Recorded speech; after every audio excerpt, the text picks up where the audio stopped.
poor enforcement from the regulator at the time. The regulator now is on top of his job and ensuring that the telecom companies invest to match the growth in the network.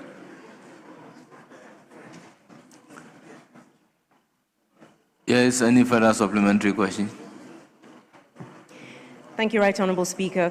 Can the Minister perhaps give the House some timelines with regards to when these objectives will be achieved, and will he be willing to present to the House at the end of the year what the telcos have actually managed to do in respect to what the policy guidance is? Yes, Minister, any timeline?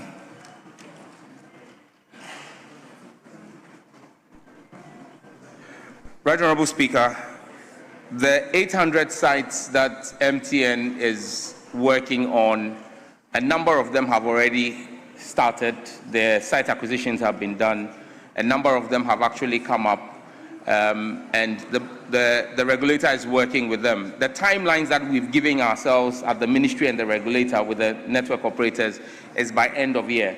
And so, Mr. Speaker, I can commit to come and report to the House before the House rises in December on the total number of sites, and we will break it down regionally and per constituency.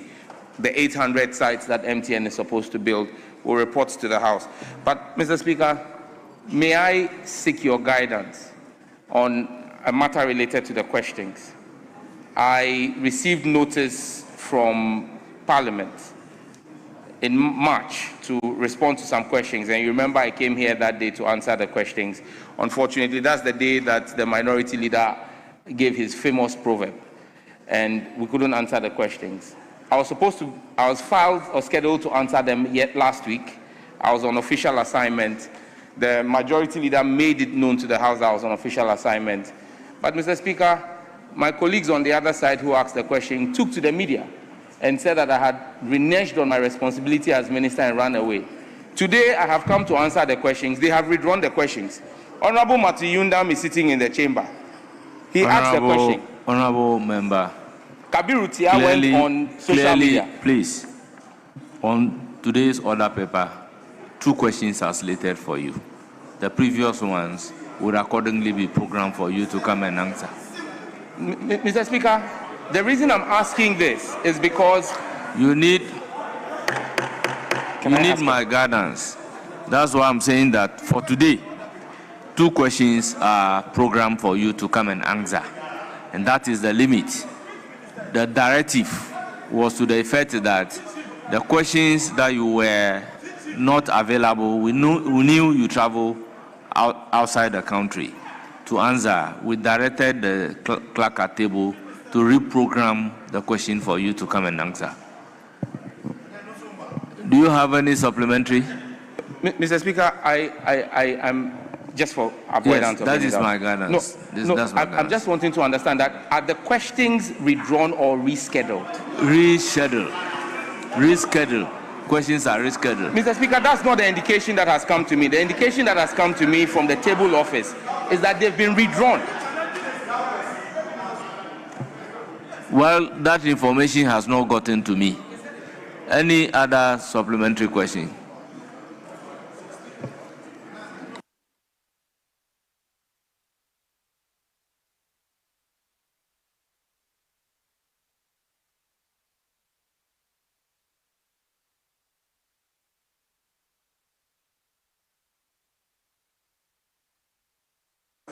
Yes, Majority Leader. Mr. Speaker, this morning at Business Committee meeting, the Honorable Habib informed me that they had withdrawn the question, not rescheduled the question. And the beef of the minister is that this same question, friends on the other side went on social media, on traditional media, accusing him of running away from answering the question. And the question was scheduled for this morning. And then he came to answer it only to see that that question has been withdrawn. And so I believe that it goes to the way that we as parliamentarians conduct ourselves. If you've asked a minister a question and then you go out there and accuse him of running away. He comes to answer the question, then you say you have withdrawn the question. That is what the minister is complaining about. Majority Leader, the direction given was that the question should be rescheduled. The notice of withdrawal of those questions have not been communicated to me. So if before the withdrawal, certain statements are made in the social media, then the social media is available for you to.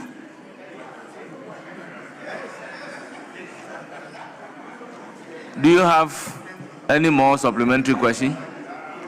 Honorable Zanato, you are done. Yes. I have no further So we'll move questions. to the second question. That is question numbered 691. Standing in the name of Honorable Dr. Fred Che Asamoah, Member of Parliament for Ofinsu North. Mr. Speaker, I come under Order 88.3 with the permission of my colleague, Doctor, and with your kind permission to ask the question on his behalf. He cannot permit you. I have his authorization. Very well. Thank you, Mr. Speaker. Then you are permitted to now ask the question. Thank you, Mr. Speaker. To ask the Minister for Communication, Digital Technology and Innovation the status of the rural telephony project at Akumadan District Assembly, as well as in Kwankwa, Mankraso, in Kweduano, Akrofua, Gwinidebi, Seseko, in Pemu, Brehoma, and Nyamibetre in the Ofinsu North constituency.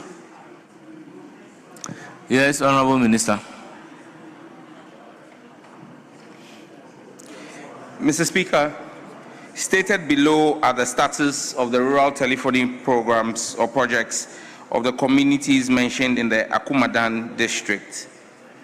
In Kwandano, this site is operational and passing traffic. Seseko, the site has been built and operationalized. However, it is currently down and efforts are underway to bring the site up. Akumadan and Mankraso, these sites have been built but are yet to be integrated and brought on air.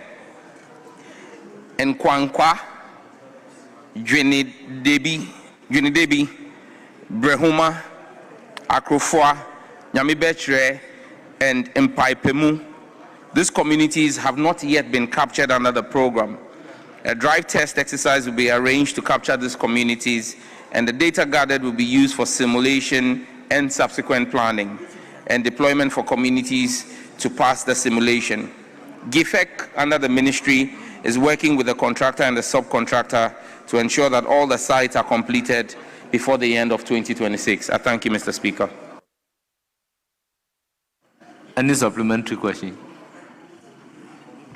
Minister, for Seseko and Akumadan and Mankraso, if you can give me some specific timelines. Minister, any timeline?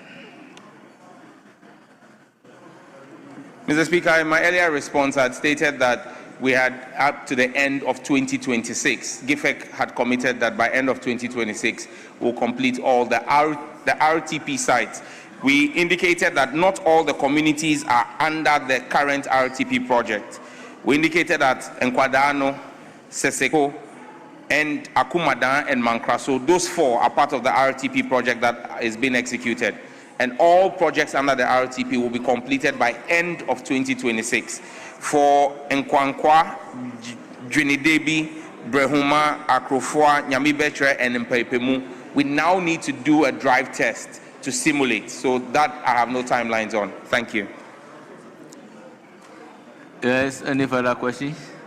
I'm okay, Mr. Speaker. This is a constituency-specific question. Honorable Minister, on behalf of the House, I sincerely thank you for attending upon the House to provide answers to the questions scheduled for you. You are accordingly discharged. Yes, Majority Leader.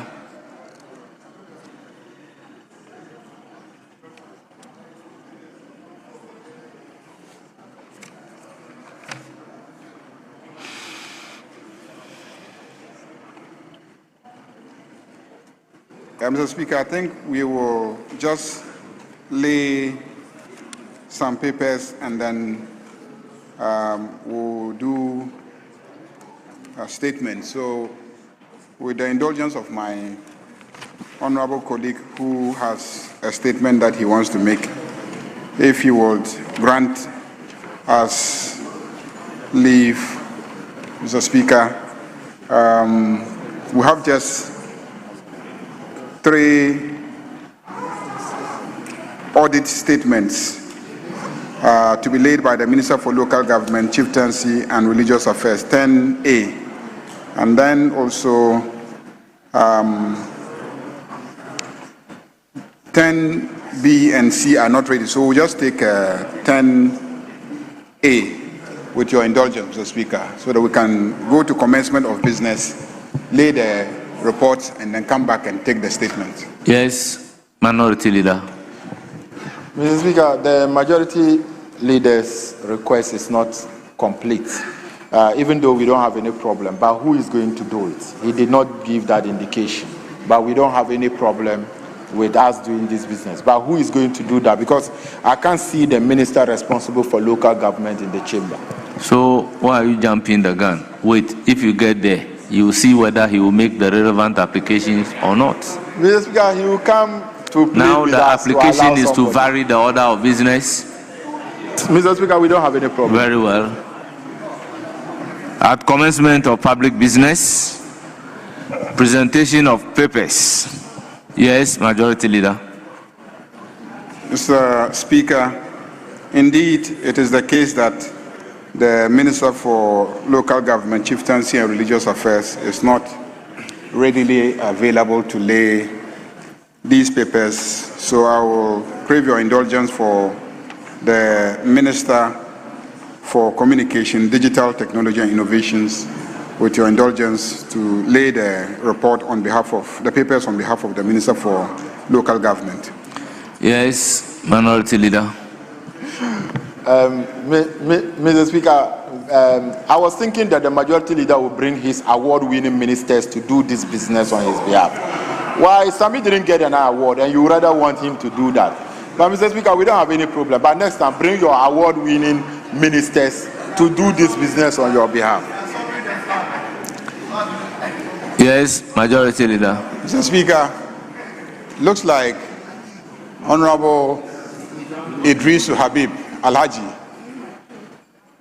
is not happy because he didn't get an award. Mr. Speaker, please, can you arrange an award for him so that this House can conduct business smoothly?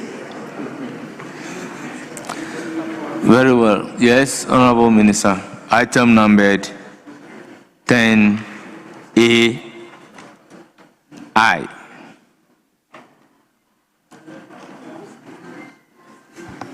Annual statement by the Audit Committee of the Lankwantana Madina Municipal Assembly for the year 2025. Honourable members, the report has been duly presented. It is referred to the Committee on Local Government and Rural Development for consideration and reports. Item numbered 10A(I). Annual statement by the Audit Committee of the North Dai District Assembly for the year 2025. Honourable members, report has been duly presented and it is referred to the Committee on Local Government and Rural Development for consideration and report. Item number 10A(I).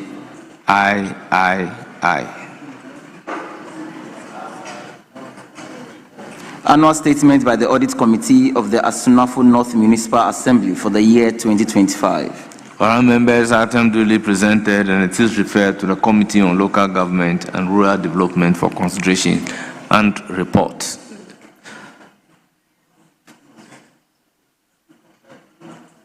Yes, Majority Leader. Yeah, Mr. Speaker, I am told that items 10C, I, Roman numeral 1 to 4 are all ready for laying.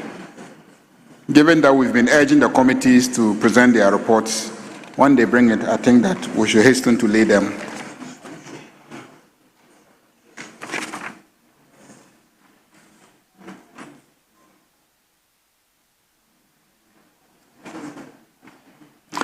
Very well.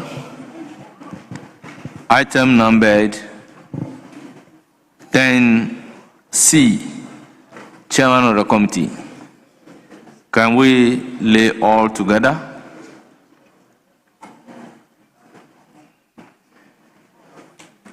Yes, Mr. Speaker.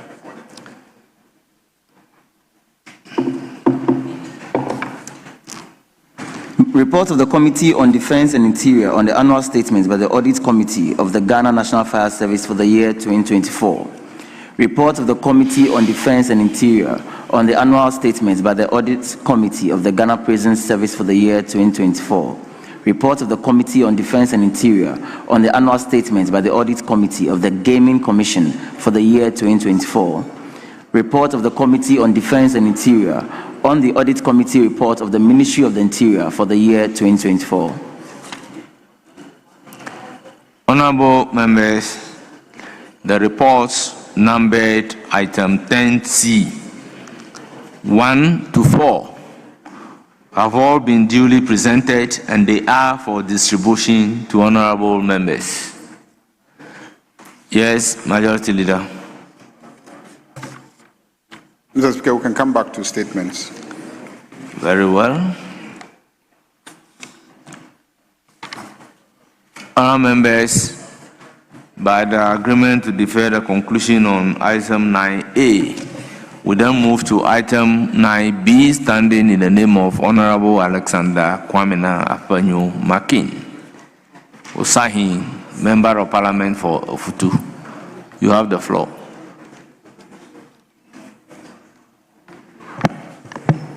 Speaker, let me thank you for this treasure space to make this statement on the matter of free speech, civil liberties, and the rule of law in Ghana. Speaker, there are moments in the life of a nation that demand more than politics, moments that call upon us to speak as custodians of something sacred. This is one of such moments. Ghana was built by men and women who believed that truth must be free to speak, that power must be free to be questioned, and that no government, however well-intentioned, holds a mandate to muzzle the voice of the people. What is happening in this country today goes beyond partisan politics. It is a question edged into the conscience of the nation itself about the kind of Ghana we are and whether we still have the courage to remain the Ghana we promised the world would be. Ghana's democracy is among the most celebrated on the African continent. We have earned that distinction through decades of sacrifice, civic vigilance, and unrelenting commitment to constitutionalism. We have weathered coups, transitions, and the painful growing pains of young republic. Each time, we have chosen to return to the rule of law. Each time, we have reaffirmed that the will of the people, freely expressed, is the only legitimate source of power in this land. The right to free expression, enshrined in Article 21(1)(a) of our Constitution, is a birthright. It is the oxygen of democracy. And when that oxygen is restricted, the body politic begins quietly and dangerously to suffocate. Now, the weight of what has happened, Mr. Speaker, it is now a matter of public record that a number of Ghanaian citizens, members of the opposition New Patriotic Party, have been arrested in circumstances that have unsettled civil society, alarmed legal community, and provoked anxiety among the Ghanaian public. We do not use the word anxiety lightly. Anxiety is what people feel when they begin to wonder whether the rules that protect them still apply. When they begin to calculate before they speak whether speaking is safe. That is a profound and dangerous shift in the relationship between a government and its citizens, and it must be named for what it is.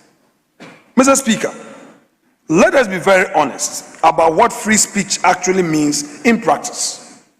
Free speech, in its truest and most necessary form, is the freedom to criticize, to dissent, to challenge, and to demand accountability from those who govern. That is its purpose. That is why it is protected. We are mindful that there will be those who argue that the law is simply being applied, that no one is above the law, and that the arrests in question are matters for the court to resolve. We do not dispute the authority of the courts. We do not question that the law must apply equally to all.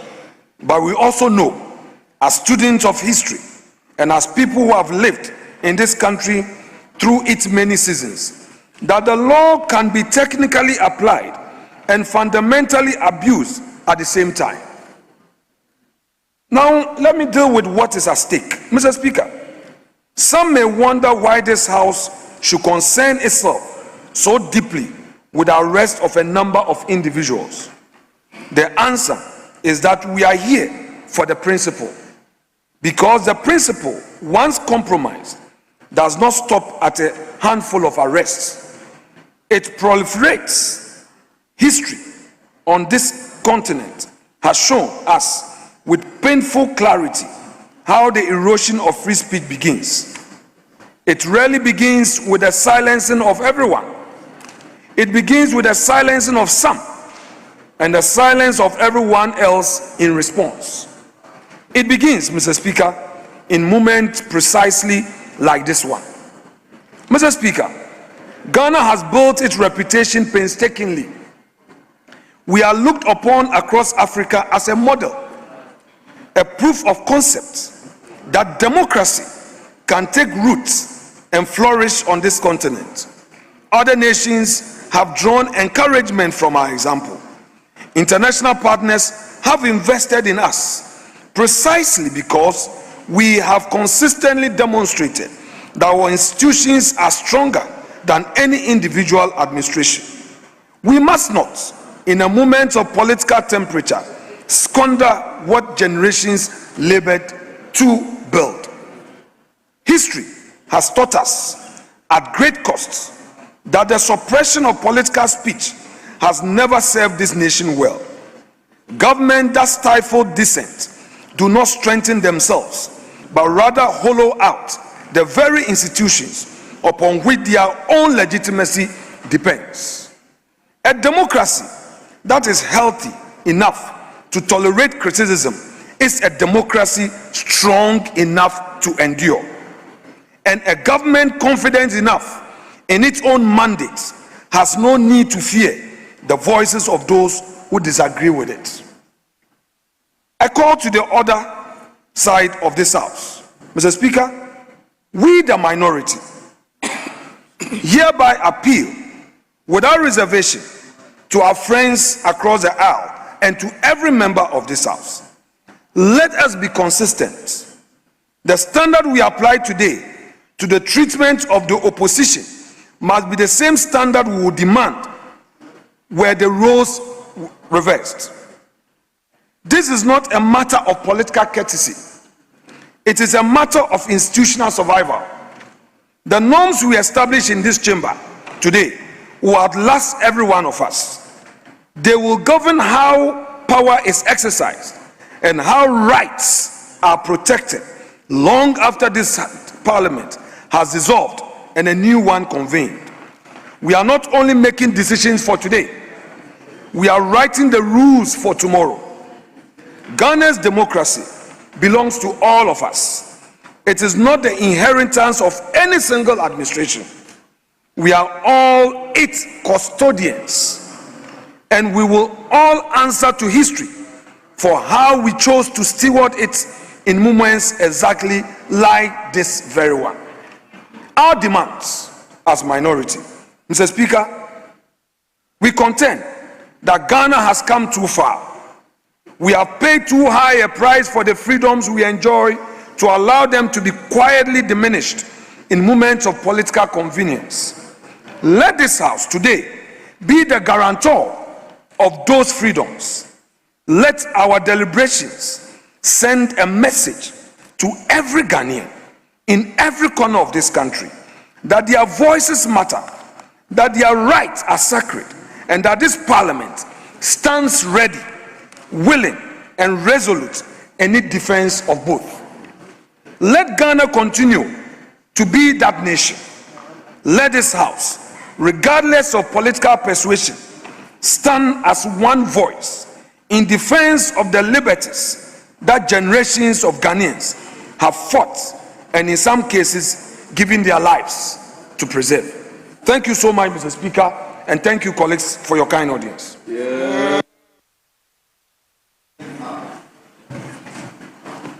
Yes, we, majority and minority, we agree on 2-2. Is that still standing, Majority Leader? Yes.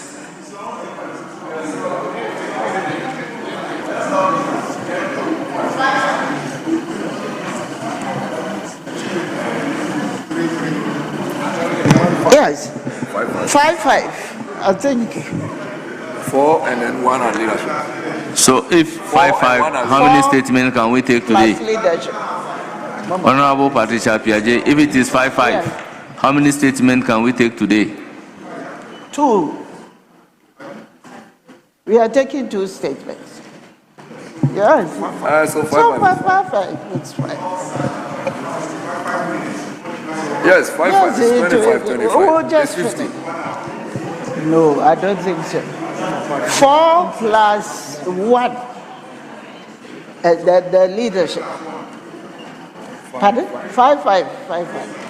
I think 5 minutes comments were not. Please, I think people are very much interested in the subject. So let's give them the opportunity to express themselves. Members, right. I believe if one person is speaking for 5 minutes and we are taking 5-5, that is 10 people. By 2 statements, we should be going beyond 2 hours. We can operate within an hour.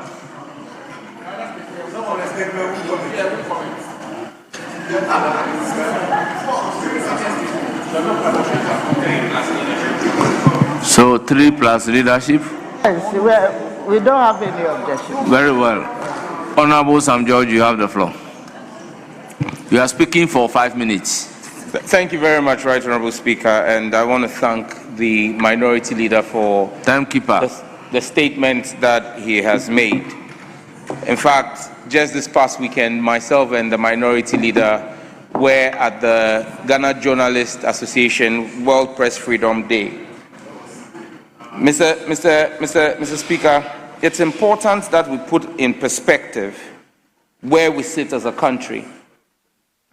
Ghana ranked 39th out of 180 countries in this year's World Press Freedom Day, and number 4 in Africa. In 2023, Ghana ranked 62. So we have come from far. Under the NPP, we were number 62 out of 180.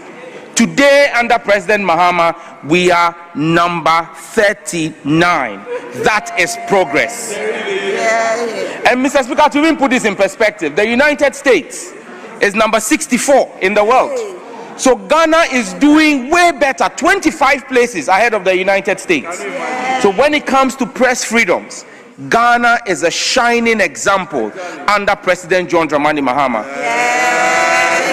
President Mahama, and this is not by Sam George, this is by Reporters Without Borders. Mr. Speaker, President Mahama is a president under whose tenure no journalist has been killed. We cannot say that about the immediate past NPP administration. Ahmed Swale is a blot on our national history under the NPP's administration. Under President Mahama, no journalist has had to travel out of this country out of fear for his life. Manasseh Azuri Awuni ran away under the NPP. we are in a better place. President Mahama is a president who does not just tolerate scrutiny, he embraces it, because he believes that when journalists ask the hard questions, they drive accountability. But Mr. Speaker, freedoms are not absolute. Freedoms come with a certain level of responsibility.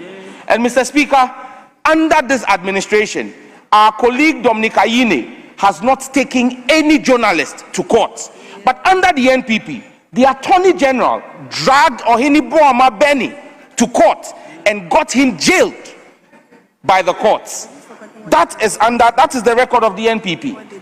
The likes of Captain Smart, the likes of Kwabna Bobie Ansa, state-sponsored persecution of journalists is a thing of our past that ended with the abysmal defeat of the NPP and will not happen under the Mahama administration. Mr. Speaker, I am happy that in the statement, the minority leader says, and I quote, "We do not dispute the authority of the courts." That's very telling, because just a few days ago, he said he would disrespect the circuit court judge, and he will repeat it and disrespect that judge. I am happy that today he has come to respect the authorities of the court. Keep his time. Let me recognize Honorable Leader. Mr. Speaker, with respect, you have a reputation of calling people to order when they go outside of the rules.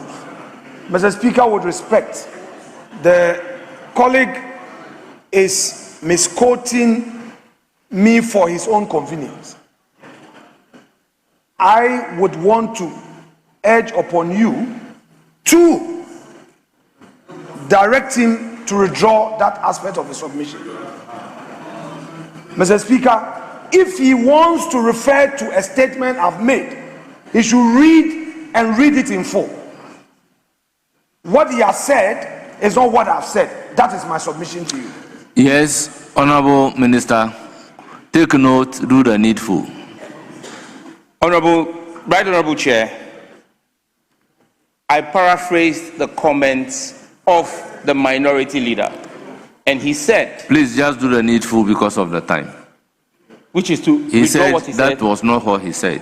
He's insisting you read his statement in full. Right Honorable Speaker. And reading that statement in full would have taken all your time. Yes, so just withdraw and let's make but Right Honorable progress. Speaker, if you ask me to withdraw that, he who alleges must prove. The burden of proof is on him to show that what I have said is not what he said.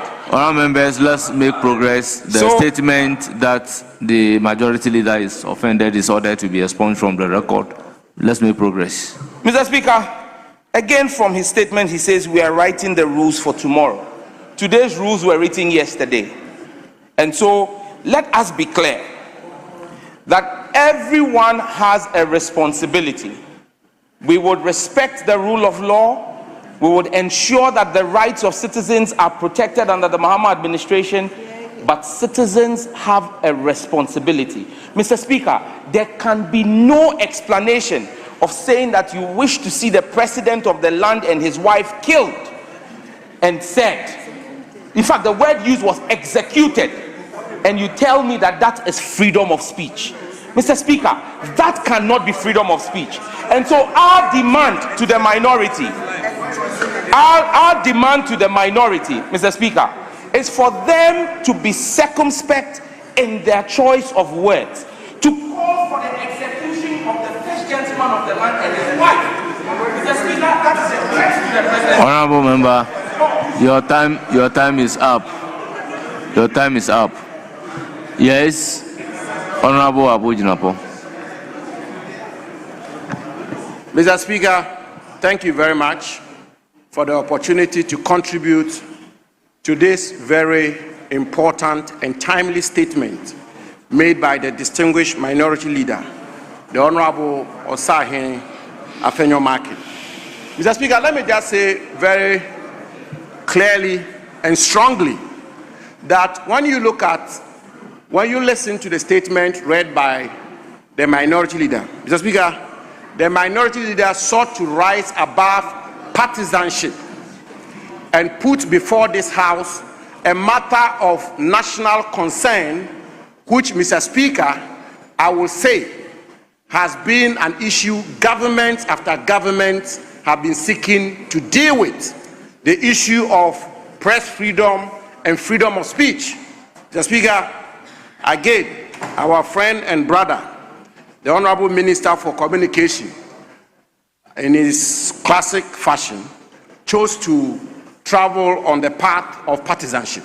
Mr. Speaker, with the greatest of respect to the Honorable Minister, given that he's the minister responsible for communication, one would have most respectfully expect, Mr. Speaker, that he will approach this subject in a manner that the minority leader did, be non-partisan, and let us interrogate the issue of press freedom and free speech.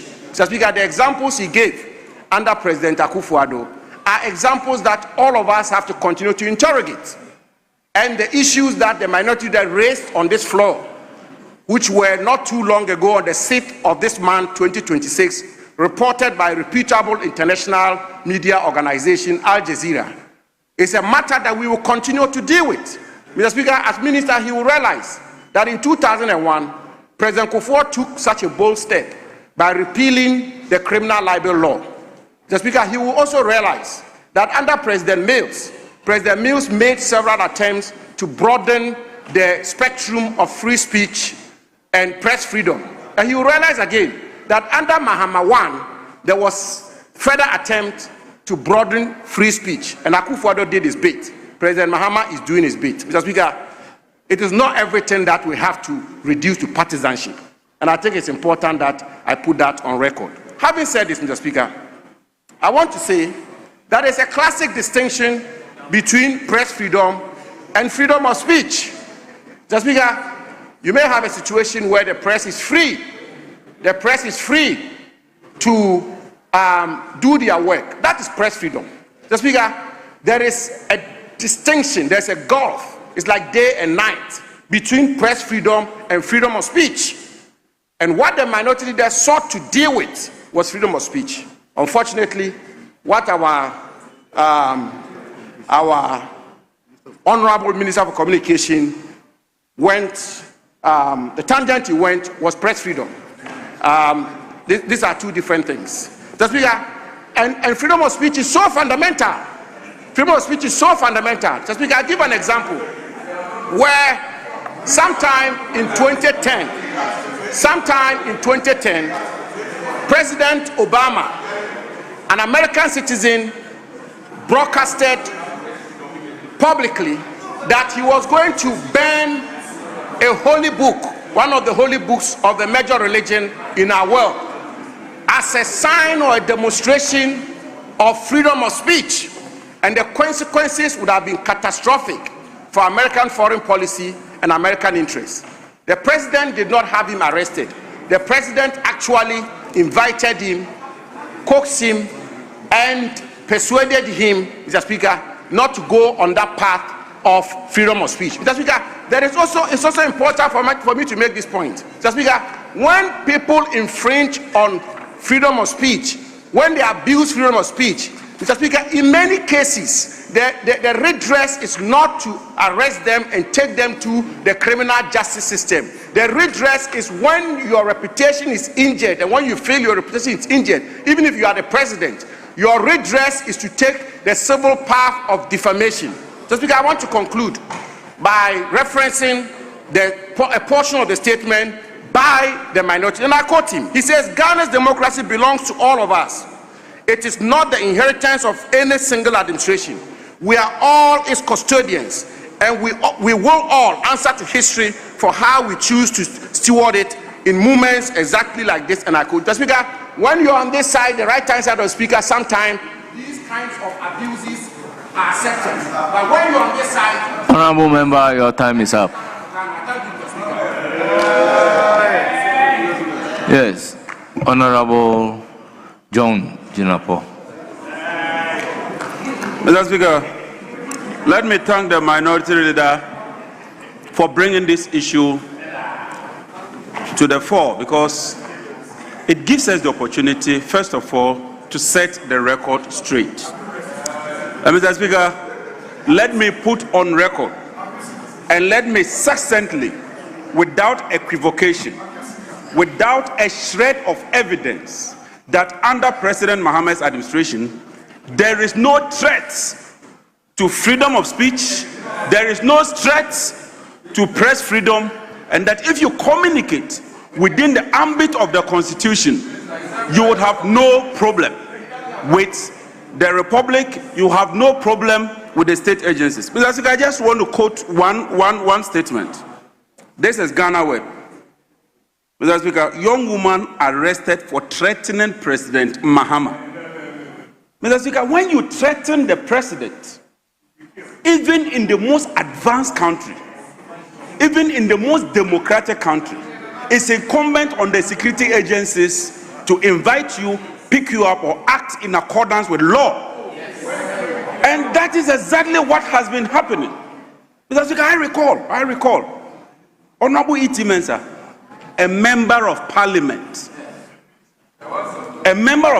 a former minister, he did not threaten the president. He did not threaten the state. All he said was that it has worked. No, that is it. It has worked. In Ghanaian parlance, No, not picky. He was picked. After stating that or it has worked, he was picked up. True or false? Jijote. You recall Jijote?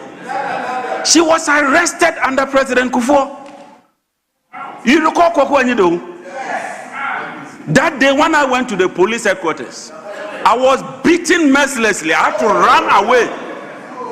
So please don't create this impression as if President Mahama has become president and all of a sudden heaven has broken loose and people are arrested left, right, and center. That is not the case. That is not the case. I side with the minority leader that as parliament, we should encourage press freedom, we should encourage freedom of speech, but freedom of speech is not tantamount to threatening the president. Please, I'm not even interested in stop insults. the time for John Jinapo. Yes, minority leader. Speaker, with respect, the Honorable Minister for Energy and Green Transition is so well respected by this House.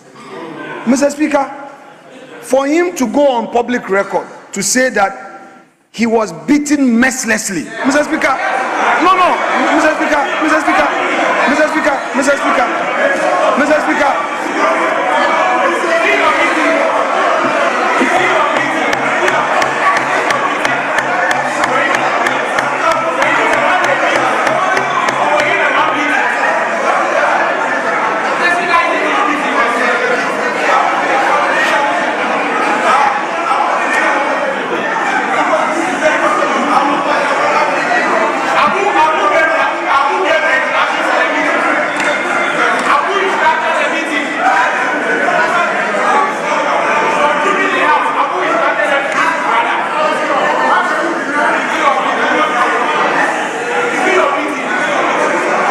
Members, order.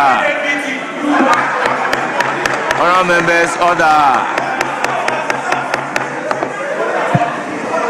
Yes.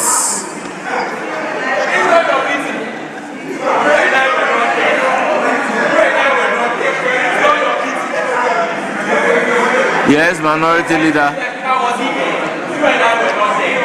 Yes, minority leader. Mr. Speaker, I repeat, Honorable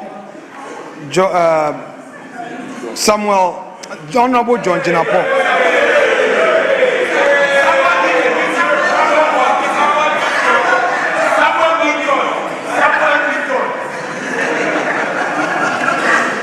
Mr. Speaker, Dr.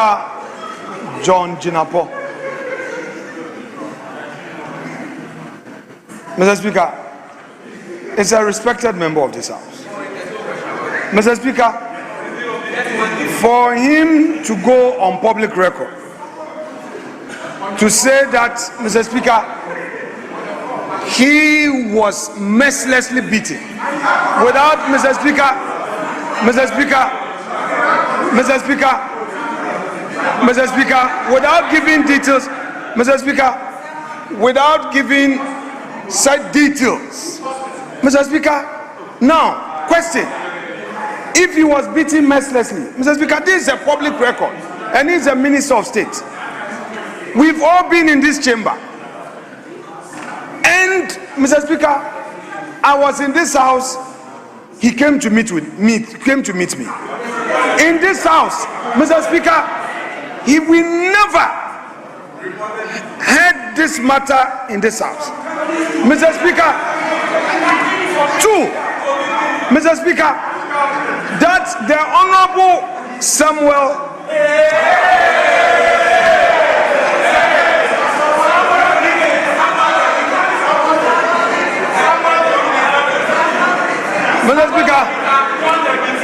Mr. Speaker, that the Honorable Doctor, Mr. Speaker, the Honorable Dr. John Jinapo says that he was beaten and he kept quiet, he kept it to himself, and he never reported. There was no medical report.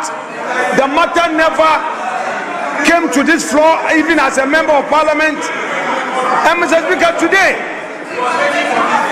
Mr. Speaker, if he said it on a lighter note, he should indicate so or withdraw. Mr. Speaker, this is Hansard. I will plead with him. This is Hansard. Maybe you can avoid such exaggeration, but Mr. Speaker, I do not think that it's appropriate for a Minister of State to say something on public records, the existence of which cannot be verified. Mr. Speaker, the existence of such act cannot be verified. The country is hearing of this the first time, and if he's saying it on a lighter note, I would want him to take note, because Hansard does not know your intention.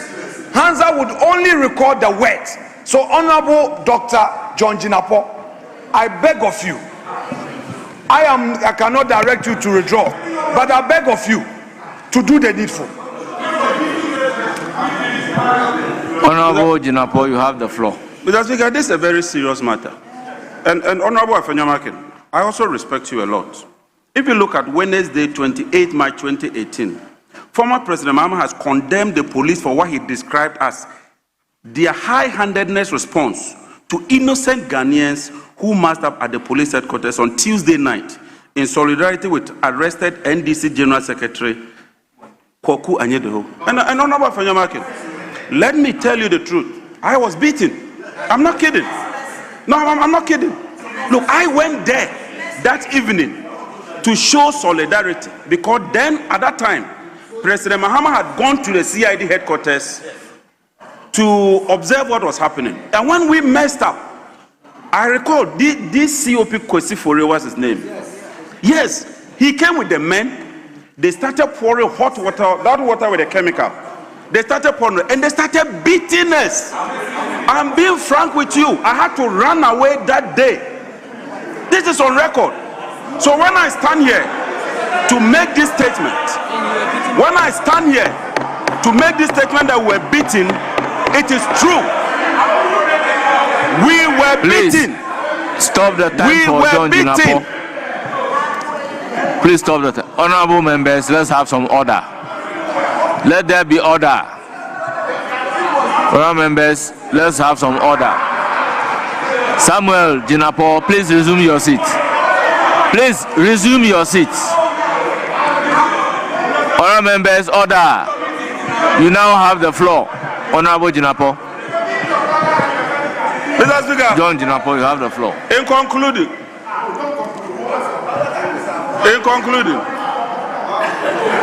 please, you have the floor. In conclusion, you are eating into your time. I want to conclude. Mr. Speaker, President Mahama will go on record as one of the most tolerant presidents ever in the history of this country. And I commend President Mahama for his patience, for his fortitude, and for his determination to serve this country. On this note, Mr. Speaker, I want to make it clear that whilst you have the right to speech, whilst you have the freedom to speak, you do not have the freedom to threaten the life of the president. Thank you very much, Right Honourable Speaker. Yes, Honourable.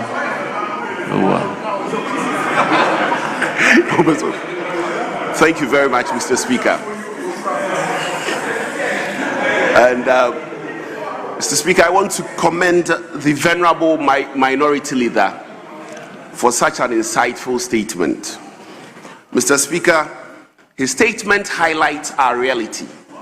Our reality is one of abuse of the powers of arrest and indeed the court's power or discretion to grant or refuse bail in respect of cases involving persons alleged to have spoken in a manner that... Honourable member, matters within the judiciary, let it lie there. Please. Mr. Speaker, indeed, that is our reality. On the 29th of January 2026, the Ghana Journalists Association in a press conference raised alarm over escalating attack and threats against journalists. That is our reality. Mr. Speaker, not long ago, a respected journalist in this country, my learned colleague, Samson Ladi Ayenini, commented on the use of Section 208 of the Criminal Offences Act, Mr. Speaker, in dealing with people for exercising their right to free speech. And in his estimation, he estimated that in the last 17 months alone, in the last 16 months alone, 17 people have been arrested on the pretext of acting contrary to Section 208, that is, having exercised their right to free speech. They were arrested, Mr. Speaker, for having acted contrary to Section 208, just by speaking. Mr. Speaker, that is our reality. Mr. Speaker, in fact, there is really a reality that we need to look at. The reality is that our circumstance clearly flies in the face of the preamble of the 1992 Constitution. It flies in the face of it. Mr. Speaker, when you look at the preamble of the 1992 Constitution, in our solemn declaration to adopt this Constitution, we swore to protect and preserve the fundamental human rights and freedoms of our people, which includes Article 21. Mr. Speaker, what is even sad in this matter is that when these people are arrested, badly as it is, mostly the charges, very respectfully, are not supported by the facts. We can pardon the police because one would say that they do not have the training of lawyers. But what about the courts? What about the courts? For misdemeanors, people are now being remanded in this country. And we are not alone complaining about this. Persons, very respected persons, Mr. Speaker, from the side of the majority have also complained. The Right Honourable Haruna Idrisu complained about the manner in which this matter is being dealt with. The Interior Minister has also complained. Mr. Speaker, we are not alone, and we are inviting our brothers to join us. It doesn't matter how many people, even if one person is dealt with wrongly and contrary to the law, Mr. Speaker, it is wrong. And we need to correct that as a house. Free speech is the ordinary Ghanaian's tool for holding political power to account. Mr. Speaker, ours is protected in this chamber by the Constitution. And so, Mr. Speaker, if their speech, their right to free speech is being curtailed through intimidation and frequent arrest, their right to hold politicians to account is being taken away from them. And that, Mr. Speaker, cannot be pardoned. Mr. Speaker, in conclusion, it is sad that unless our brothers join us in fighting this, there's the propensity that the president risks going down in history as the president under whose tenure innocent people were arrested and remanded just by exercising their right to free speech. And that, Mr. Speaker, will not be good for the president. Mr. Speaker, this is my submission. Yes, honorable member. Thank you very much, Mr. Speaker. Mr. Speaker, I want to also commend the maker of the statement for bringing out this topic for all of us to judge on. Mr. Speaker, let me say that the Constitution, as rightly quoted by my friend, states that the sovereignty of Ghana resides in the people. The sovereignty of Ghana resides in the people. And the preamble says that in the exercise of our natural and inalienable rights to establish a framework of government which shall secure for ourselves and posterity the blessings of liberty, equality of opportunity, and prosperity. Mr. Speaker, this Constitution gives us that right to exercise whatever we have to do in the state for the benefit of ourselves and for the benefit of posterity. Mr. Speaker, I was expecting that instead of talking about free speech, we should talk and hammer on irresponsible speeches. These are the speeches that we should, as a people, as leadership, rise and speak against. Because this is something that, Mr. Speaker, you heard my learned friend talking about the fact that innocent people. It is these people who see themselves as innocent who are churning out hate speeches, churning out irresponsible speeches, and they get people to support them.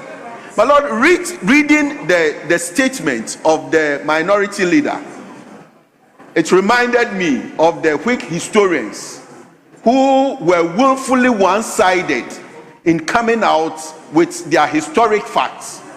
Because if you look at it, I was expecting that after we have spoken about enhancing, helping freedom of speech in this state to progress, so that the prosperity and the liberty that we are all looking for ourselves and for posterity, for ourselves and the yet unborn, would be done, we should ensure that we speak vehemently against people that make speeches that are wanton disregard for elderliness, wanton disregard for the dignity of others, wanton disregard for the respect that this nation is noted for.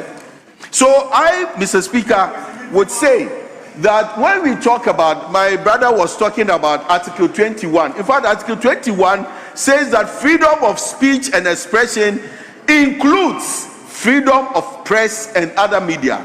So it is wrong, it is not proper, it is not true that freedom of speech is different from freedom of the media. It includes. If you look at the freedom of the press, it includes. And when we talk about freedom of the press includes the media. It includes the media. So, Mr. Speaker, let me say that all of us, in fact, as I indicated earlier, all of us should come together. This nation has come thus far. We have progressed gradually. We have solidified our democracy, and that many people see us as an envy. They envy us. They envy our democracy. But the line we are going, where even leadership can stand up, people that we respect so much can stand up against the courts, can stand up and speak against judges. This is serious.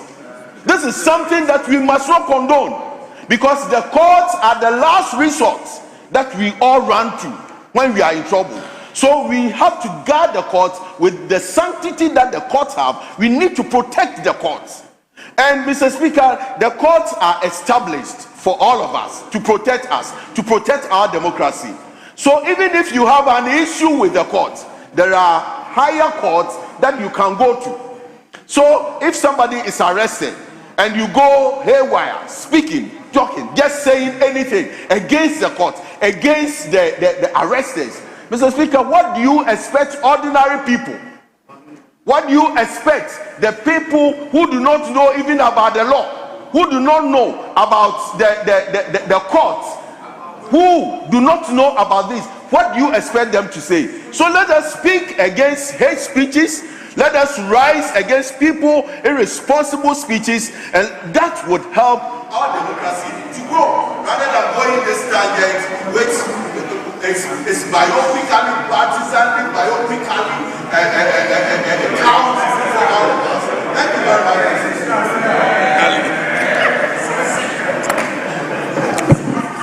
Yes, Honorable Nyindam, you have the floor.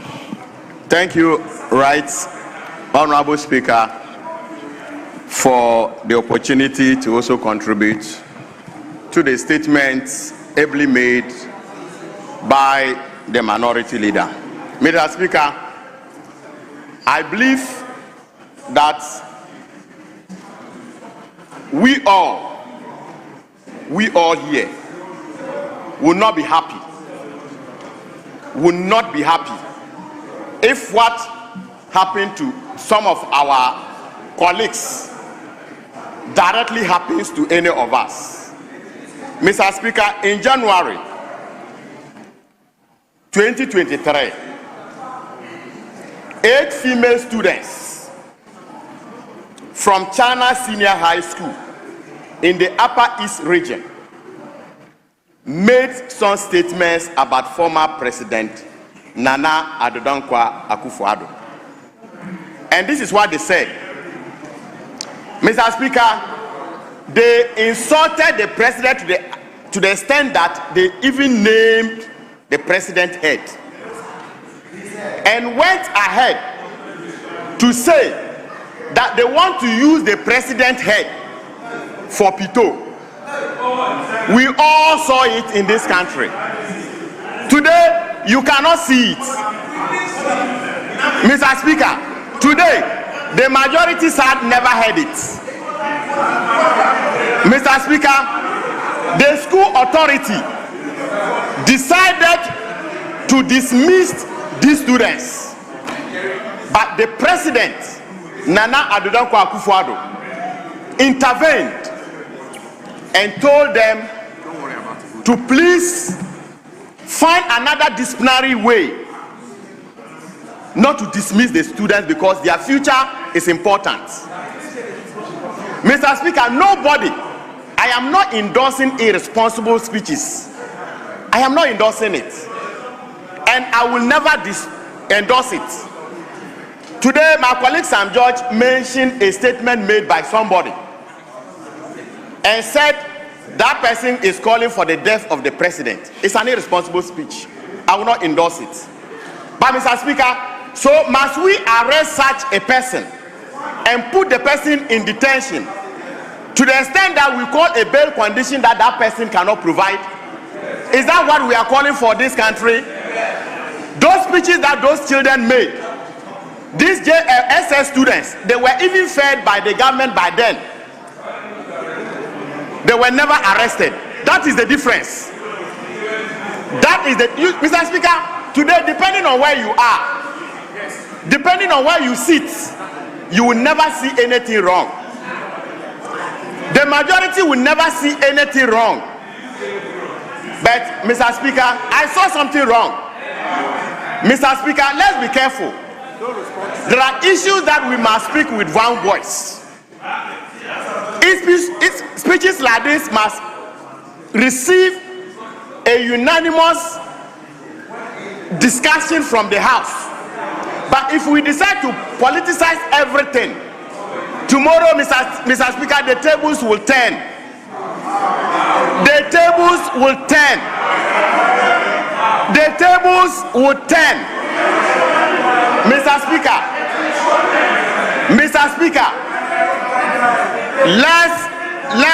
let's all agree. Like I said, I am not endorsing irresponsible speeches. But Mr. Speaker, the cure is not what we are seeing today. That is not a cure. Where somebody says something, it doesn't sit well with the government, and the best we can do is to throw the person to jail. Mr. Speaker, that is not the way to go. Mr. Speaker, the Minister for Energy said he was beaten mercilessly. Mr. Speaker, when in this country, people went to demonstrate, they were also beaten mercilessly under a government. We saw it. We all saw it. In any case, the brother is telling me that he was not beaten. He was not beaten. In fact, he would have known. His own brother would have known that he was beaten. But Mr. Speaker, for convenience, he claims he was beaten. For convenience, he's sitting down telling us he was beaten. But Mr. Speaker, his blood brother, born with the same father, they live in the same house.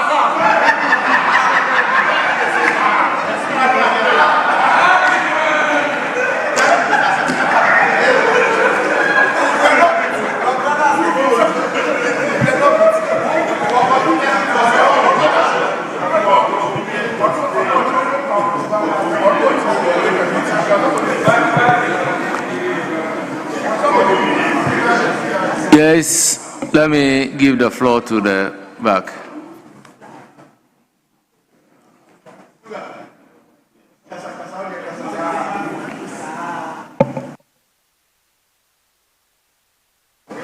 Well, I'm informed we've done the 3-3, it's now leadership.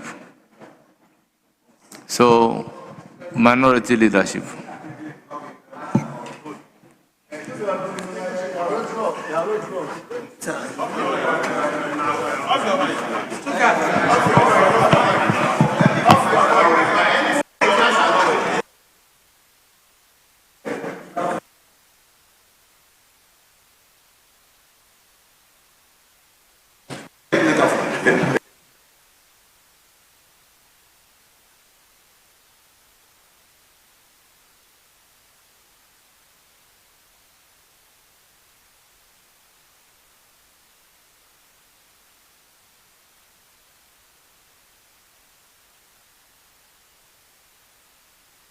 Honorable Jerry Ahmed, you have the floor.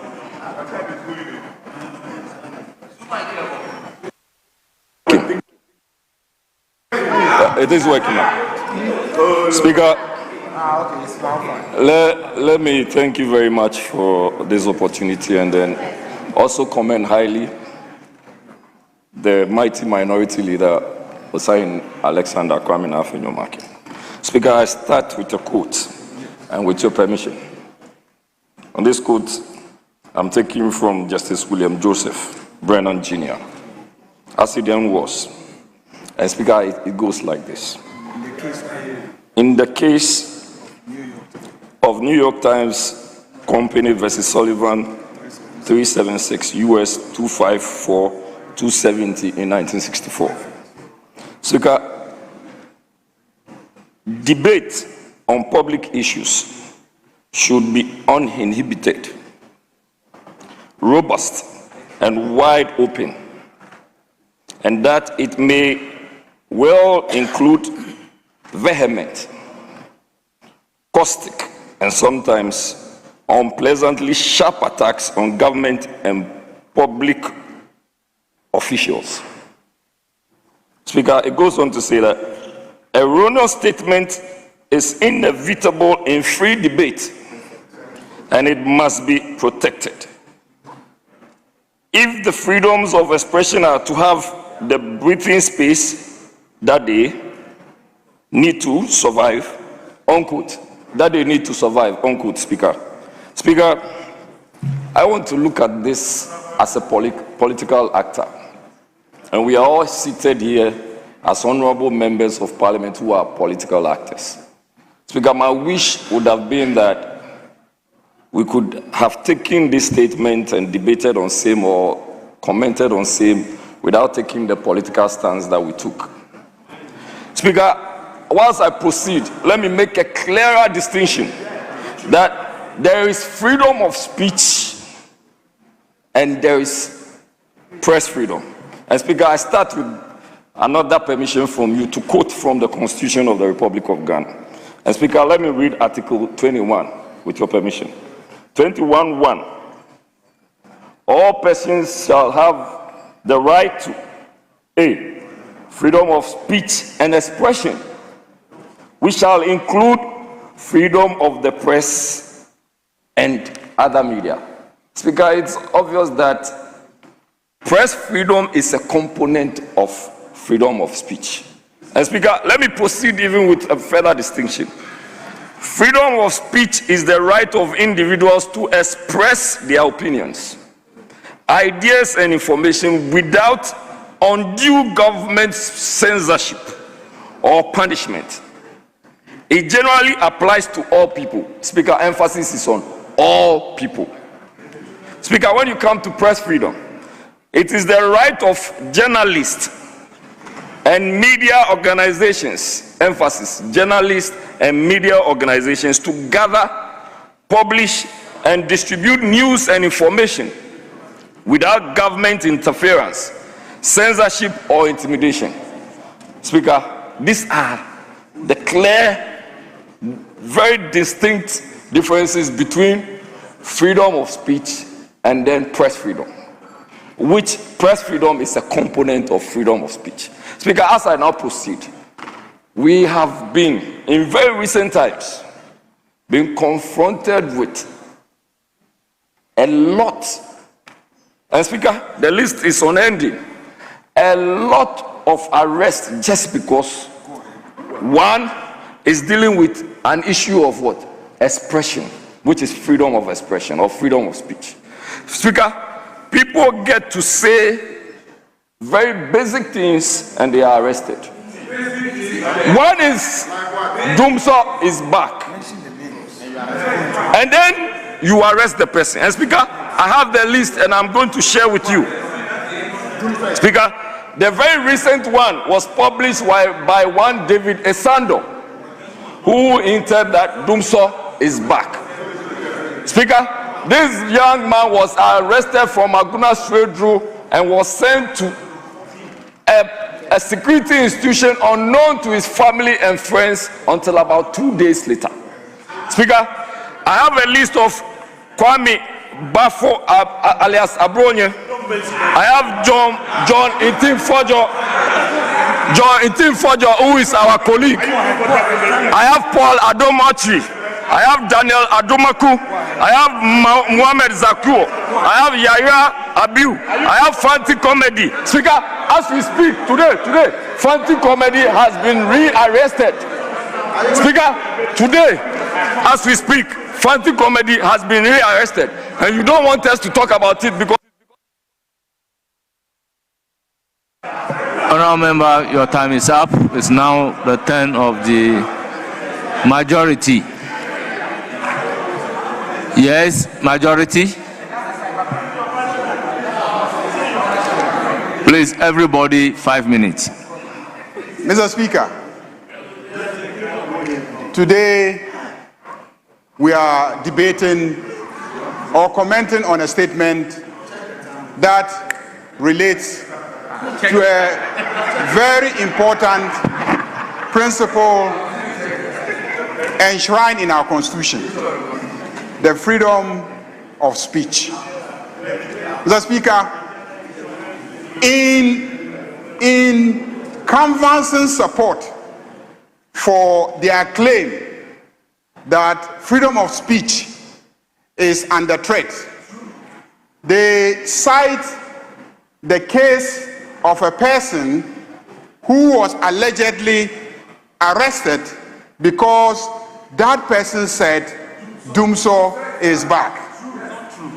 Mr. Speaker, the irony of it is that that person was being arrested and prosecuted because that person was undermining somebody else's freedom of speech. That person was undermining somebody else's freedom of speech. Why do I say so? If you take somebody's poster, artwork, and you go and alter the artwork to say what the person did not say, Yes, it's a cybercrime.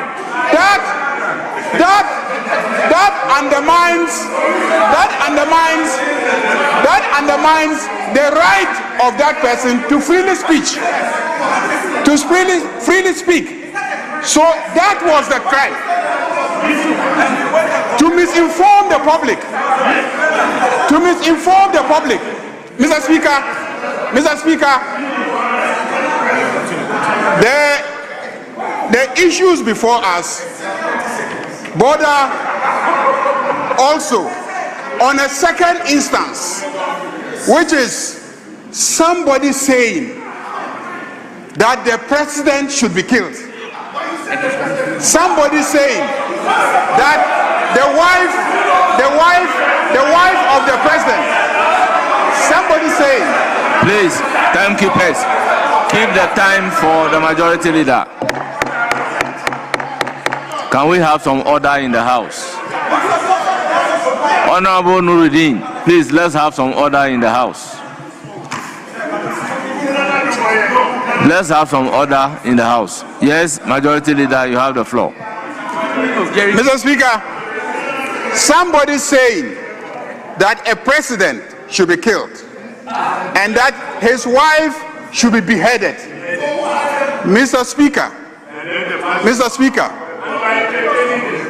in this country, we are governed by laws. The Criminal Offences Act was passed in 1960. In the Criminal Offences Act, passed as far back as 1960, to threaten the life of anybody, not even a president, to threaten the life of anybody is an offense. To threaten the life of anybody is an offense. So, Mr. Speaker, I am surprised that members of parliament will come to this house and make a statement in defense of somebody who says that a president should be killed. In defense of somebody who will say that the wife of a president should be beheaded.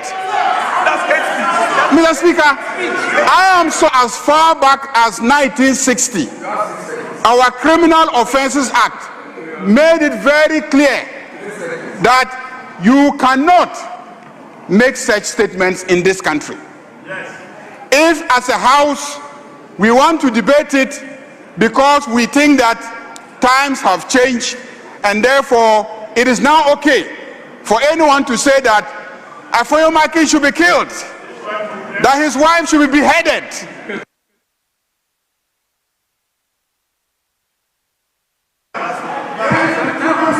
Honorable Majority Leader, with all due respect, your time is up. Honorable members, we will then take another statement standing in the name of Honorable Patricia Piaget, Member of Parliament for Asokwa.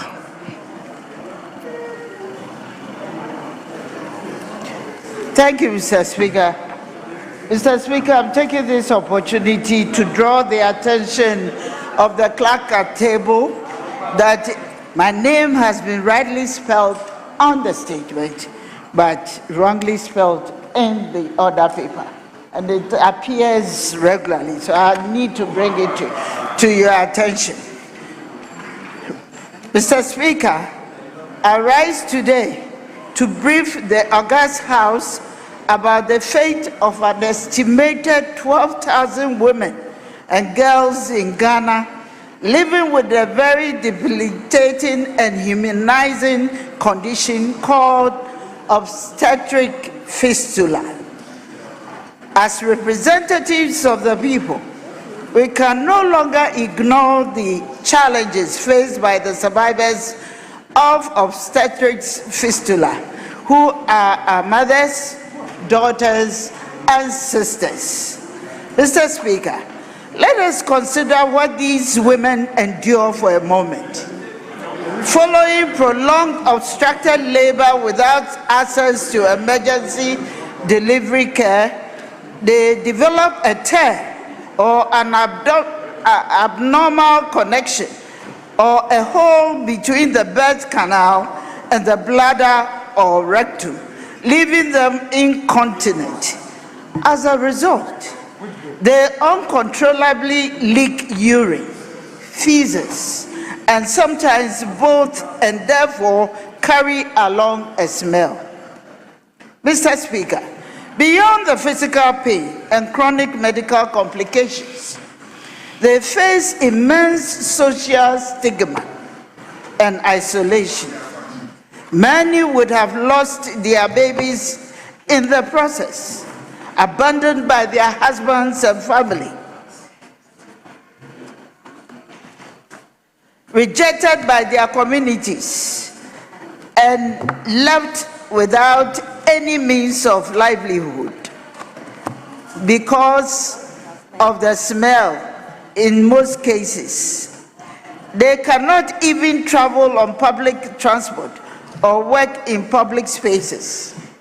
Mr. Speaker, if obstetric fistula was a person, I would profile such a person as lowly educated, married young, or got her first pregnancy as a teenager, mostly lived in rural areas with poor access to medical care, and would have lived with a fistula for between 2 years to as high as 20 plus years, because she did not know it could be treated, or because it cannot afford the repair cost. Often, the survivors come from northern part of Ghana or the Volta region.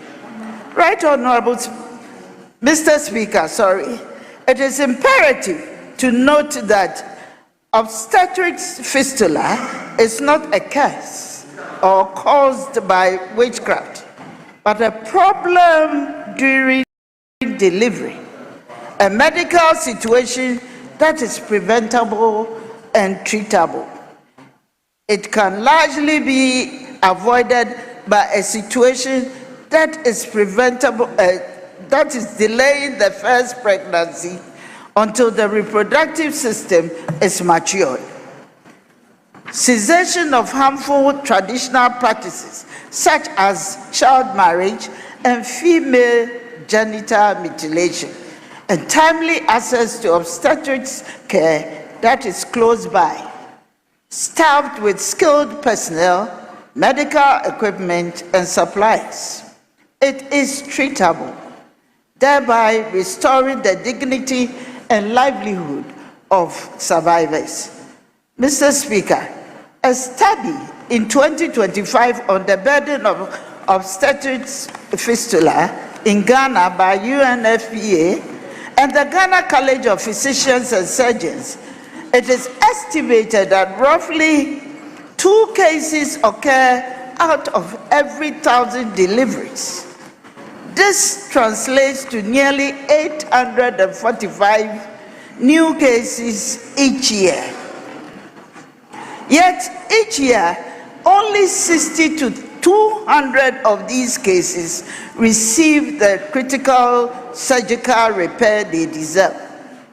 The remaining 77% are either unable to afford the $500 estimated cost of repair, or are unable to reach the available services.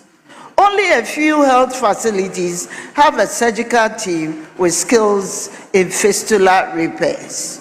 Each year, May 23rd is observed globally as the International Day to End Obstetrics Fistula.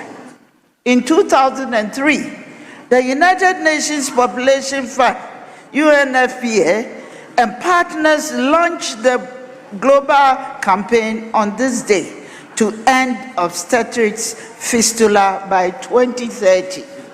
In Ghana, this year, the event included a high-level dignitaries visit to obstetric fistula multi-sites repairs at the Komfo-Anokye Teaching Hospital and the Mercy Women Hospital in Mankazim. I had the singular honor as the chairperson of the Parliamentary Caucus of Population and Development to join the Honorary Deputy Minister of Health, the chair of the Select Committee on Health, the United Nations Population Fund, and other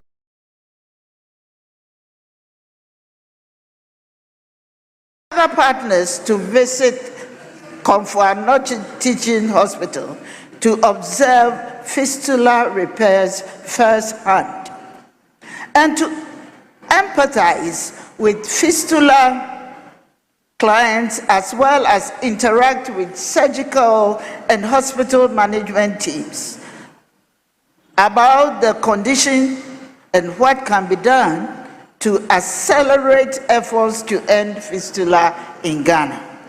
The visit was indeed an eye-opener and has stirred up an even greater motivation and passion in me to ask that all of you, honorable members of parliament, join me to speak and advocate on behalf of the women and girls suffering from this humiliating condition. I understand that the government has a national fistula strategy, but it needs to be updated. The universal health coverage, national health insurance scheme, and Mahama Cares are all policies and initiatives that can support interventions to prevent and repair fistula cases. But, Honorable Speaker, with an estimated 7,000 to 12,000 fistula cases, between barely 60 to 200 cases repaired per year, Ghana cannot achieve the target of the global campaign to end obstetrics fistula by 2030. We need accelerated repairs of about 2,200 to 3,000 every year. Fistula repair is not included in the National Health Insurance or Mahama Cares.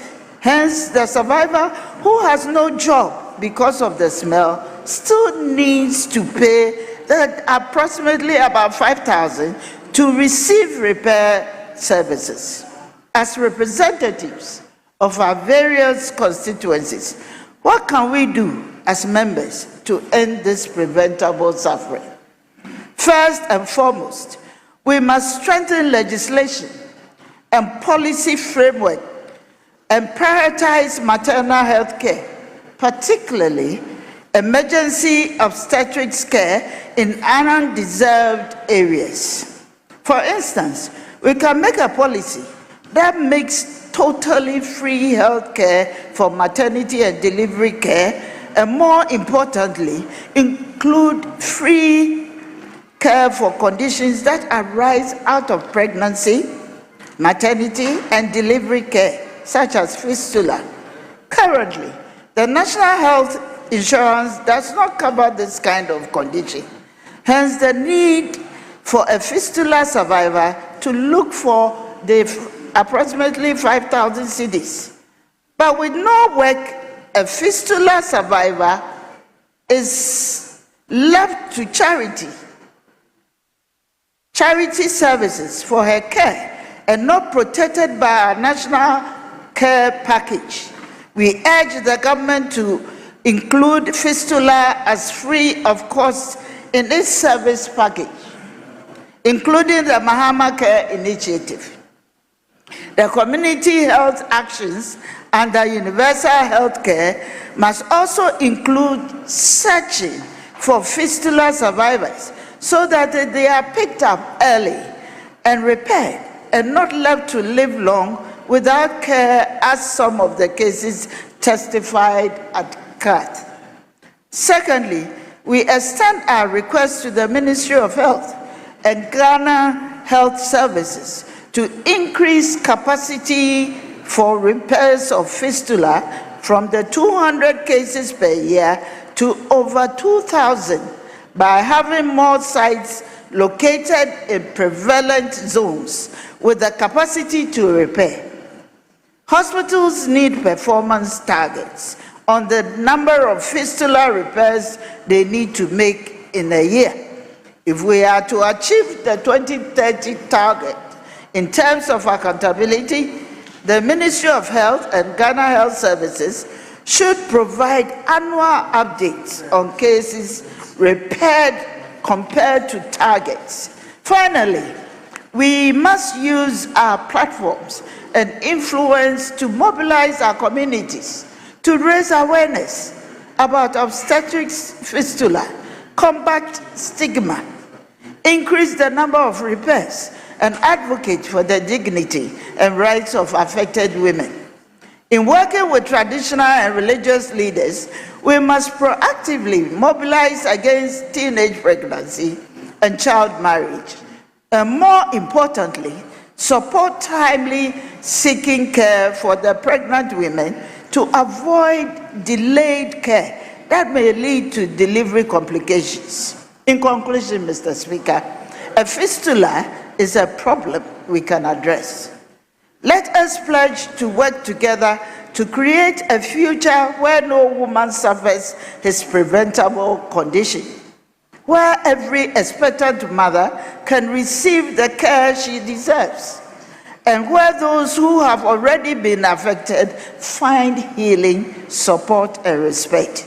Honorable Speaker, obstetrics fistula occurs in these women mostly through no fault of theirs, but simply because they wanted to fulfill their reproductive function, to have babies.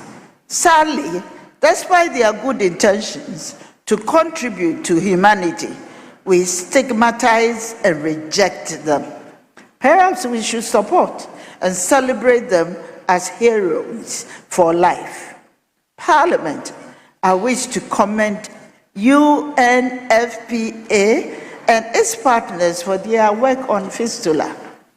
I ask Parliament to let us join the partnership to end obstetrics fistula in Ghana now and act collectively to end obstetrics fistula in Ghana. I thank you for your attention. Thank you. Honourable members, that was a statement ably made. I will give the floor to Honourable Haji Alade. Thank you, Mr. Speaker, for the opportunity to comment on the statement ably made by my colleague, the Deputy Minority Leader, Honourable Patricia Ejei. Mr. Speaker, obstetric fistula has been in the system for quite a long time, and it's a very worrying source of pain to most women. Listening to what she has said, she has clearly stated why, where, and how. Most of these cases, as she mentioned, are from especially widows in the northern sector, that is Upper East, Upper West, Northern region, and the other two. Then from the Volta region. Mr. Speaker, someone might ask, what is the cause? And when obstetric fistula is mentioned, it is simply a tear between the delivery part, that is the vagina, and the anus. When a tear occurs, to the extent that where the child is coming from and the anus tear and get together, now the anus can no longer control the feces and the vagina cannot control the urine. So the two, which we know, flow just uncontrollably. They flow uncontrollably.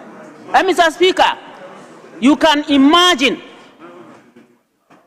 especially the poor women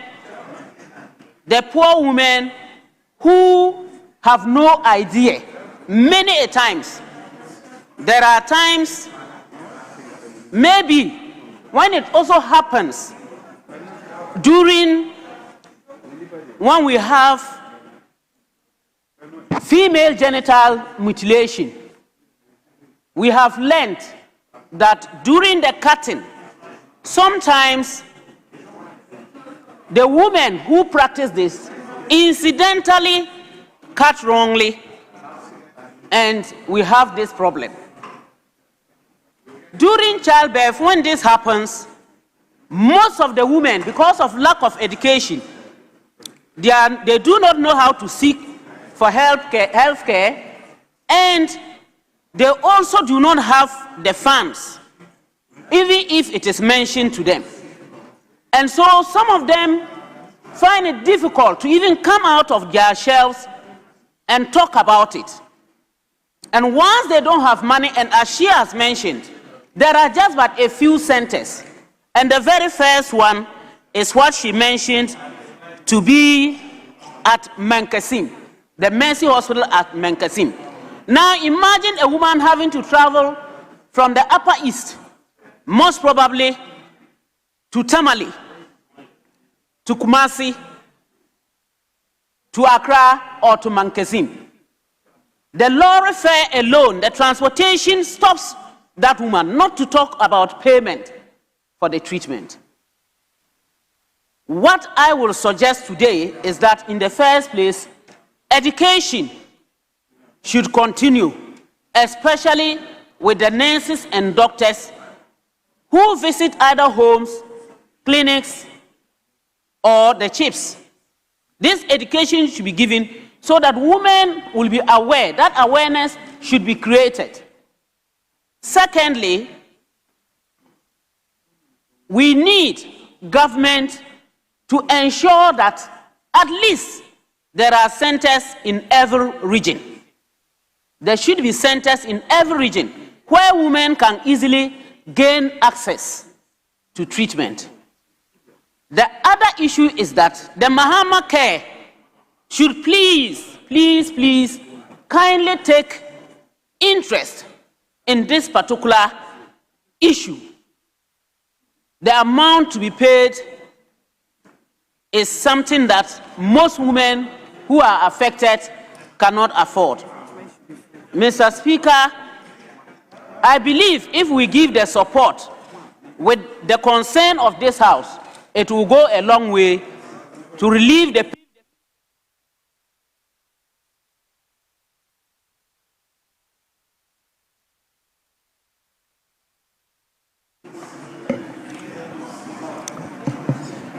Yes, Dr. Nawani, you have the floor. Thank you, Mr. Speaker, for the opportunity.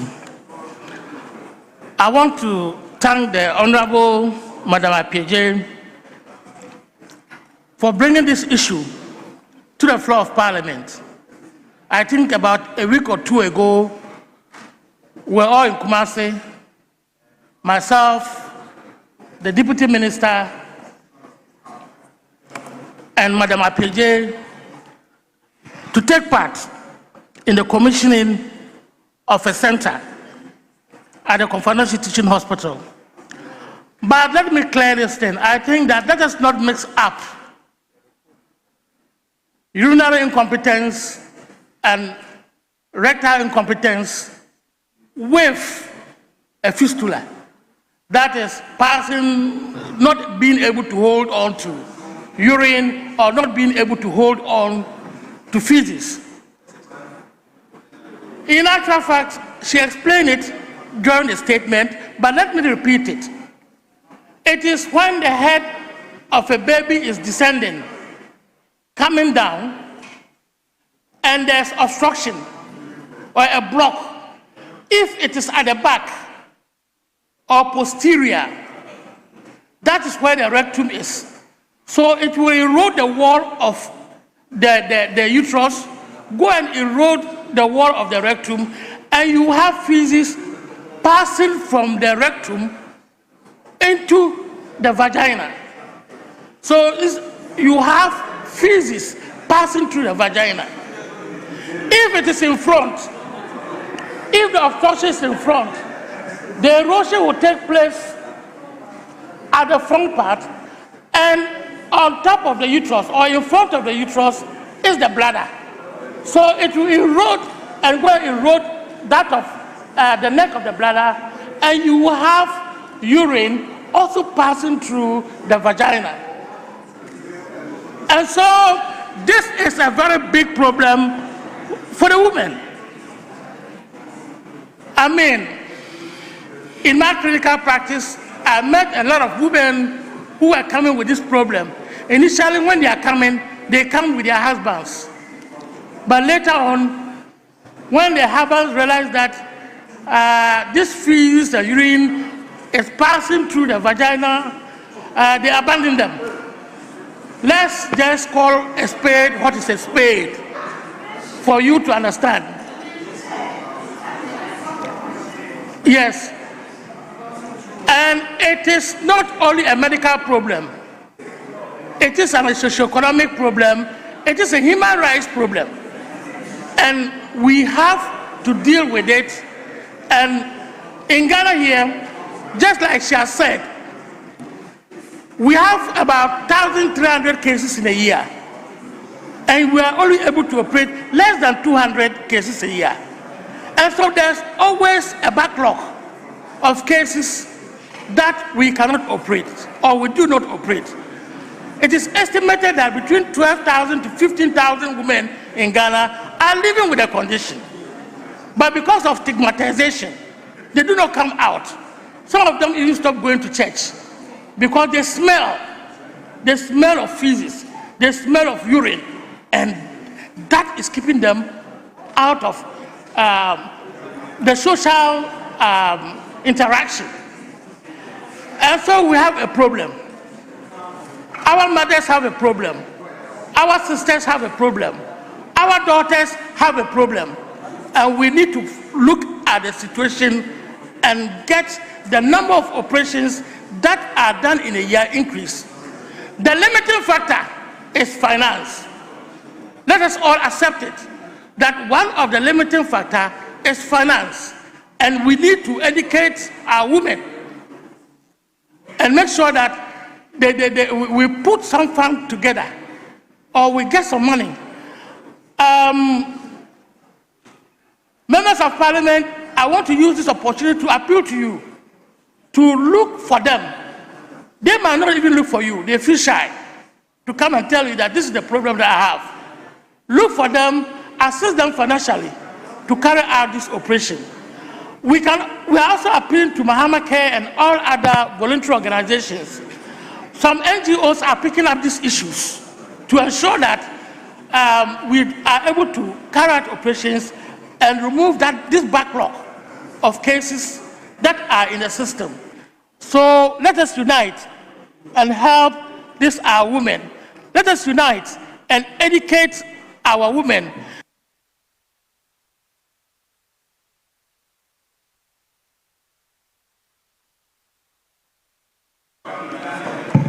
Yes, Honourable Member, your time is up. I will proceed to give the floor to Honourable. Yes. Speaker, I want to make an application to you. Mr. Speaker, my application basically is founded on the very educative submissions coming from our colleague who is a medical doctor, and he appears to be a practitioner who has in-depth knowledge in this field. Mr. Speaker, it helps us. So with your leave, and with your leave only, if, Mr. Speaker, you can help with the extension of time for him in particular, Mr. Speaker, to complete the education. Because, Mr. Speaker, I'm really listening, and it would help me. I know it will help. Yes, Honourable Majority Leader, what do you say? Yes, you have 3 more minutes. Let me just add the last one. You have 3 more minutes. Okay. So, timekeepers.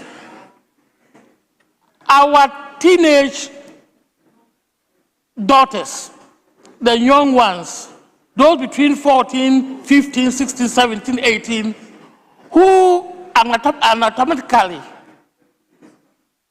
or biologically are not well developed, let us advise them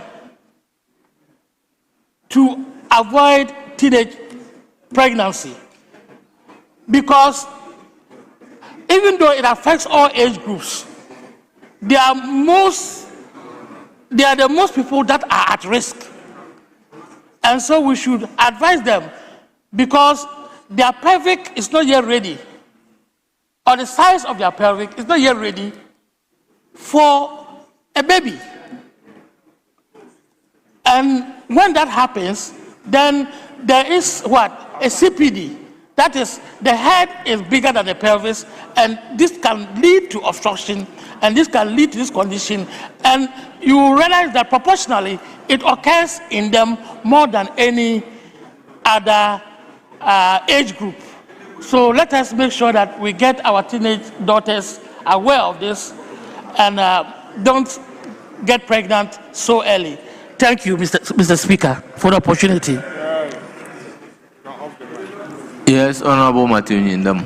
Thank you, Right Honorable Speaker, for giving me the opportunity to also contribute to this statement ably made by our Deputy Minority Leader.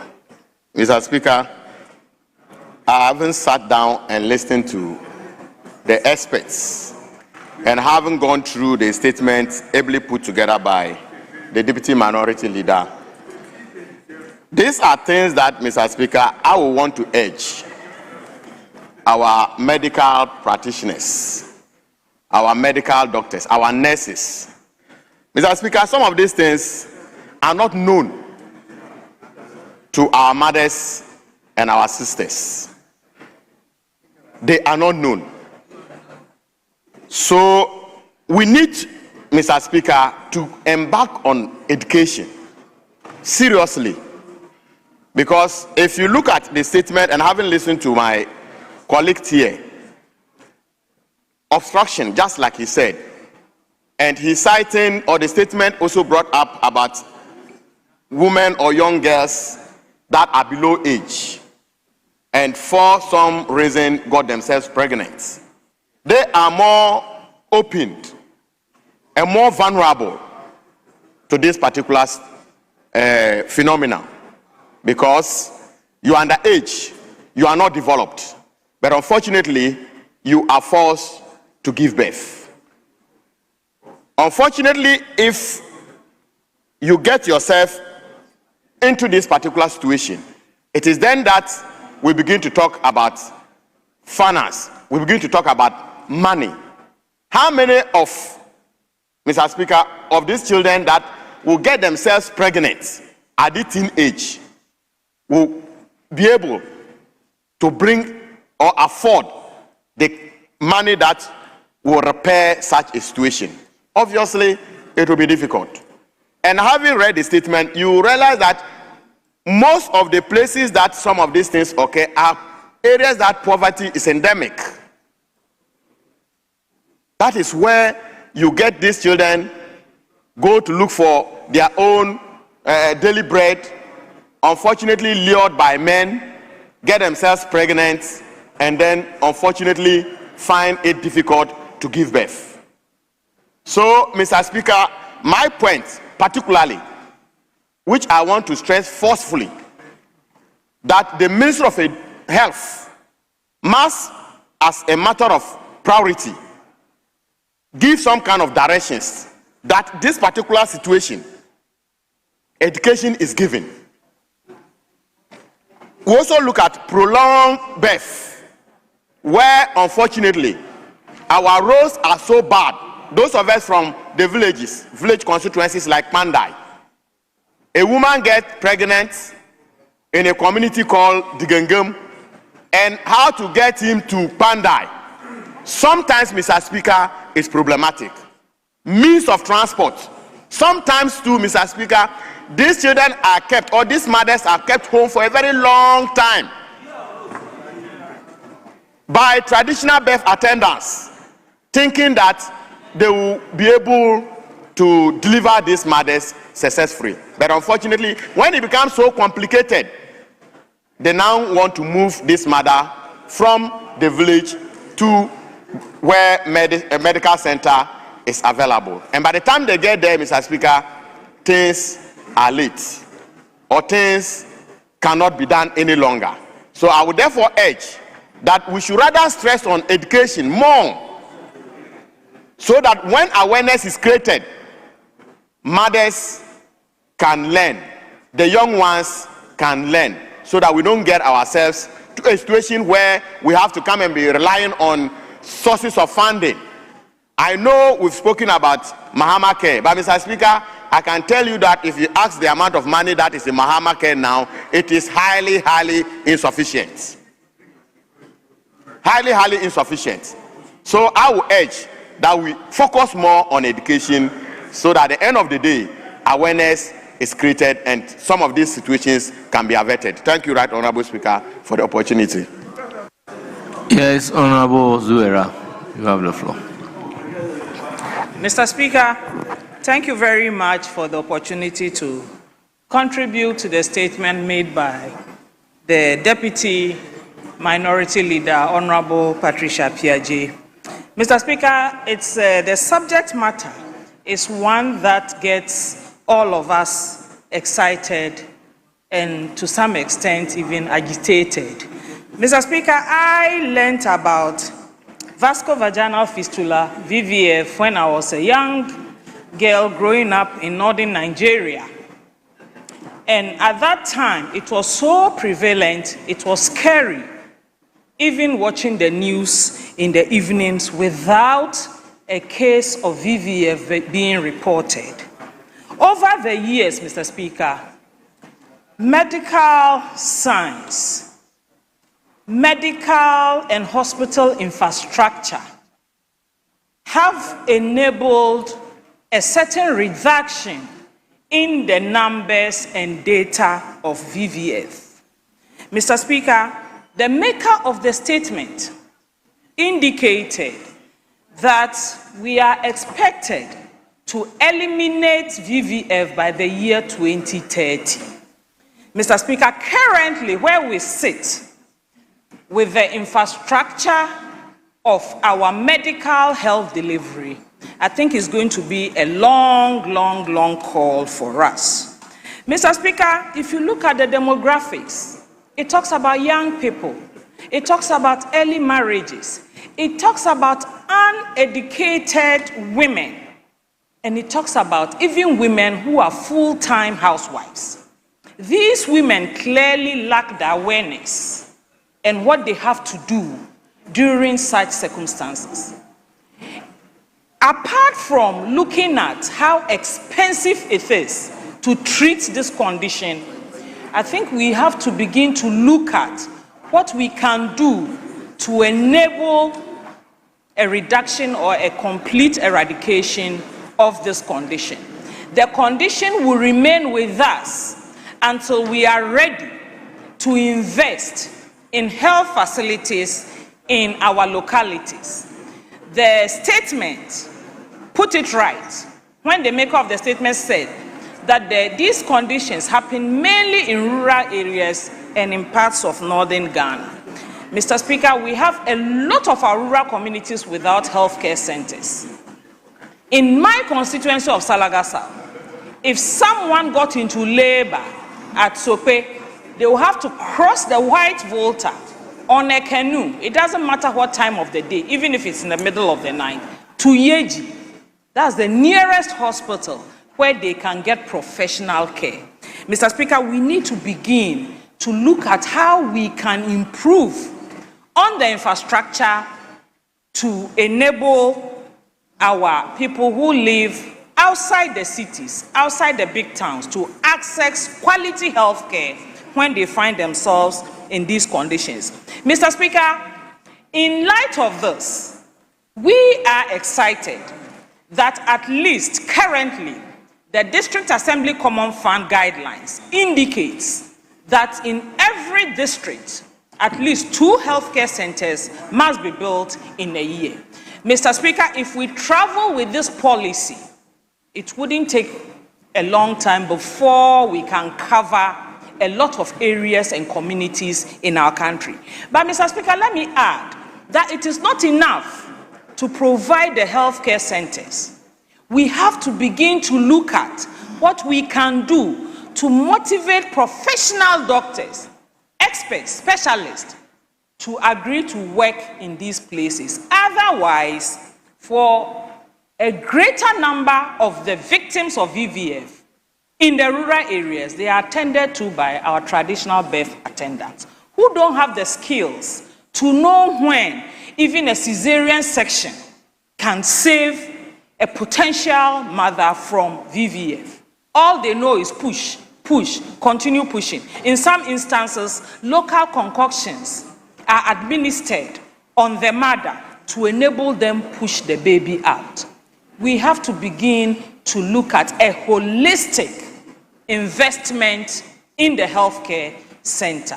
As members of parliament, we get confronted with these issues on a daily basis, where transporting a mother from one community to the big town becomes a major issue. No roads, no ambulances.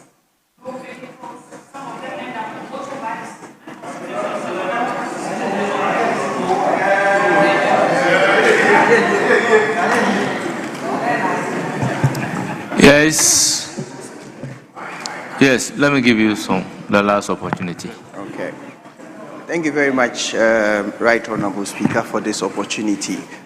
Mr. Speaker, anytime you hear of an obstetric fistula, in simple terms, what it means is that you have had a neglected labor. Anytime obstetric fistula is mentioned, then it means you've had a neglected labor. Neglected labor in the sense that you've had a labor that has not been properly managed. And when you talk of fistulas, essentially, in trying to explain what a fistula is, I just want us to go through this scenario. At the back, we have a bone, and in front, we have soft tissues. Once there's pressure between an oncoming head, between the bladder or the rectum against the sacrum, obviously you are going to have a certain connection between the two. But Mr. Speaker, I always say in this country, we have about 55% of our women attending antenatal care.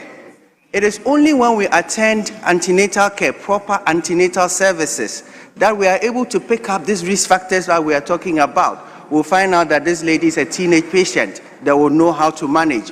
We'll find out that this patient, for example, has malnutrition, and because of malnutrition, possibly the bones of the pelvis have not been properly formed. Quite apart from that, Right Honorable Speaker, if we want to end obstetric fistula, one of the key things we may have to look at is family planning. Once you don't get pregnant, then you are not going to suffer the complications of pregnancy. What is the family planning acceptance rate in this country? Our family planning acceptance rate is just about 33%. So what it means is that if you pick 100 women in Ghana, just about 33 of them accept to take any form of family planning. Once we have such low acceptance rate, it means that our women are going to be exposed to the risk and then the complications that come with pregnancy and delivery. In our bid to solve the problems of obstetric fistula, Right Honorable Speaker, we may build all the facilities, but if we do not have the specialist, Mr. Speaker, it is not every doctor that can repair a fistula. I am an obstetrician gynecologist, but I cannot repair a fistula. You would require somebody that is possibly a urogynecologist or a gynecologist that has had some level of training in the repair of fistulas. So it's not just a simple procedure where a medical officer of any sort can just be sent to a health facility and then we say that you repair a fistula. For this matter, Mr. Speaker, I would want to pay glowing tributes to doctors like Dr. Gandao in Northern Region and Dr. Karim of Kolibu Teaching Hospital. These are doctors that over the years have traveled through the length and breadth of this country to ensure that our women that struggle through this life of VVFs, as they have their fistulas repaired, and then the quality of life is returned to them. Currently, as we speak, in Tamale, at the Tamale Central Hospital, we have one fistula center. That center is closed. In Tamale, as we speak, we don't have a urogynecologist. Yes, we have gynecologists that may be repairing fistulas. But thankfully, a lot of things have been said, especially said by Mama Pat, with respect to the Mahama Care. Mahama Care may not necessarily be building facilities today, but the Ghana Medical Trust Fund has gone into partnership with the College of Physicians and Nurses, with the College of Physicians and Surgeons, to ensure that every region in Ghana has at least one trained specialist doctor that would take care of our patients. That is what the Ghana Medical Trust Fund is doing. So in the next 3 to 4 years, and then the training is going to be such a way that no doctor is going to be moved from, say, Upper East Region to come to Accra to be trained. We are going to keep the doctors right in Upper East Region. The specialists from the physicians and surgeons would move to the Upper East Region, they would move to the Northern Region, they would move to the Volta Region, and ensure that we train those specialists in those regions, and then they will provide the services for the good people of Ghana.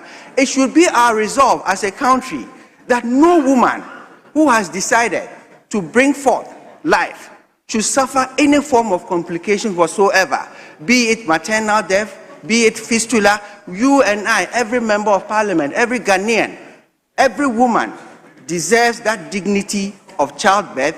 Every woman deserves that dignity of living and seeing that they are well and healthy and they. Your time is up. Yes, Minority Leader.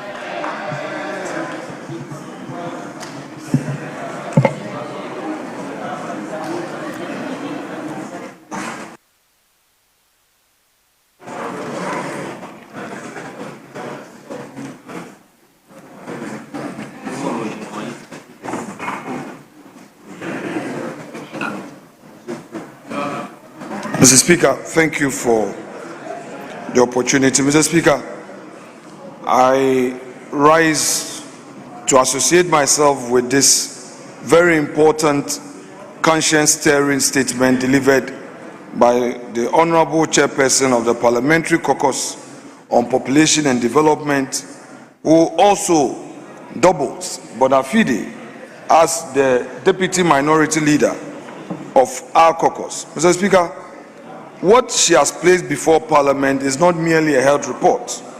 It is a moral indictment on our collective inaction and a call to which each one of us must answer.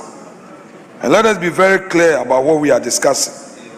We are not talking about a rare or exotic disease.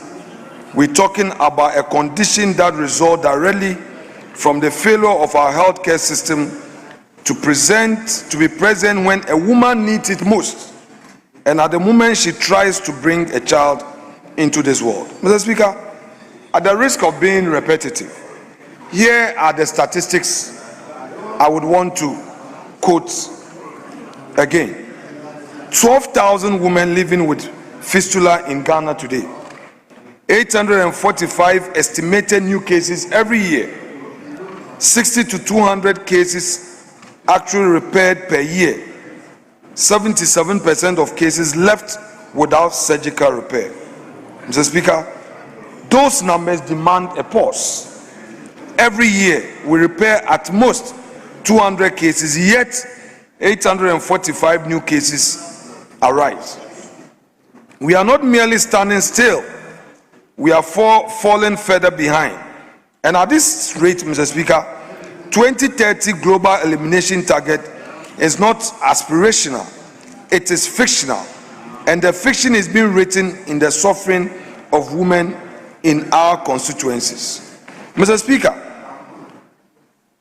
a member earlier commented that this is not just a medical situation, it is also a human rights situation. Mr. Speaker, who are the most affected in our country? The rural poor. The rural poor. And the estimated cost for repair, surgical repair, is 5,000 Ghana cedis. I would want to add my voice to the call by members, including the maker of the statement, to do the following. Mr. Speaker, the House must consider it an urgent decision to take. 1. Direct the Ministry of Health to include obstetric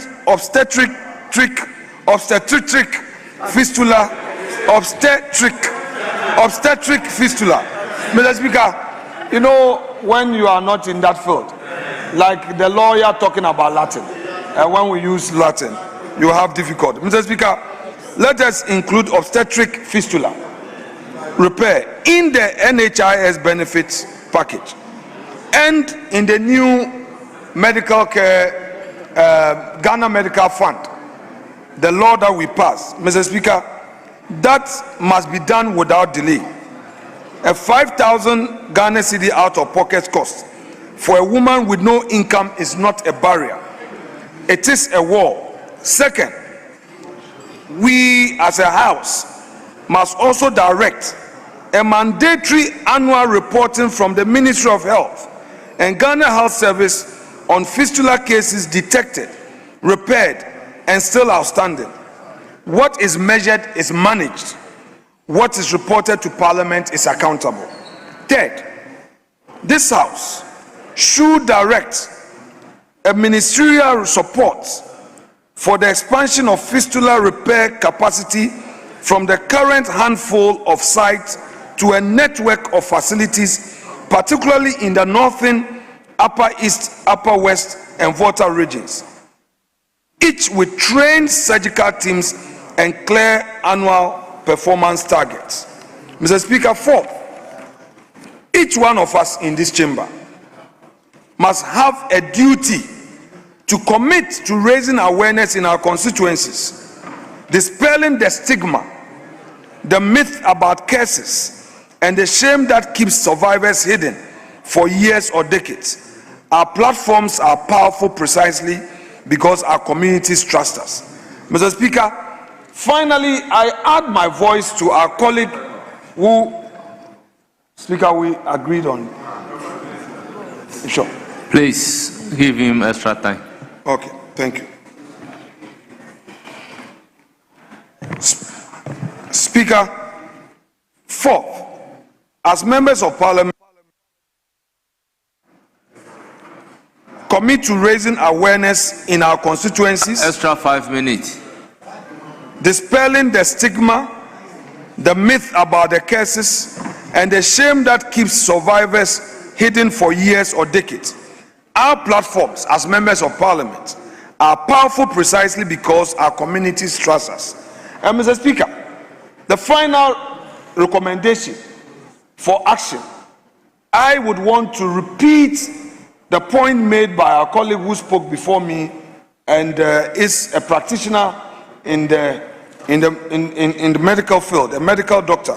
Mr. Speaker, he says he's a gynae, and he added in his comments that there must be trained specialists every year and be distributed across the regions to see to this. Mr. Speaker, this is an investment that must be included in the budget of the Ministry of Health.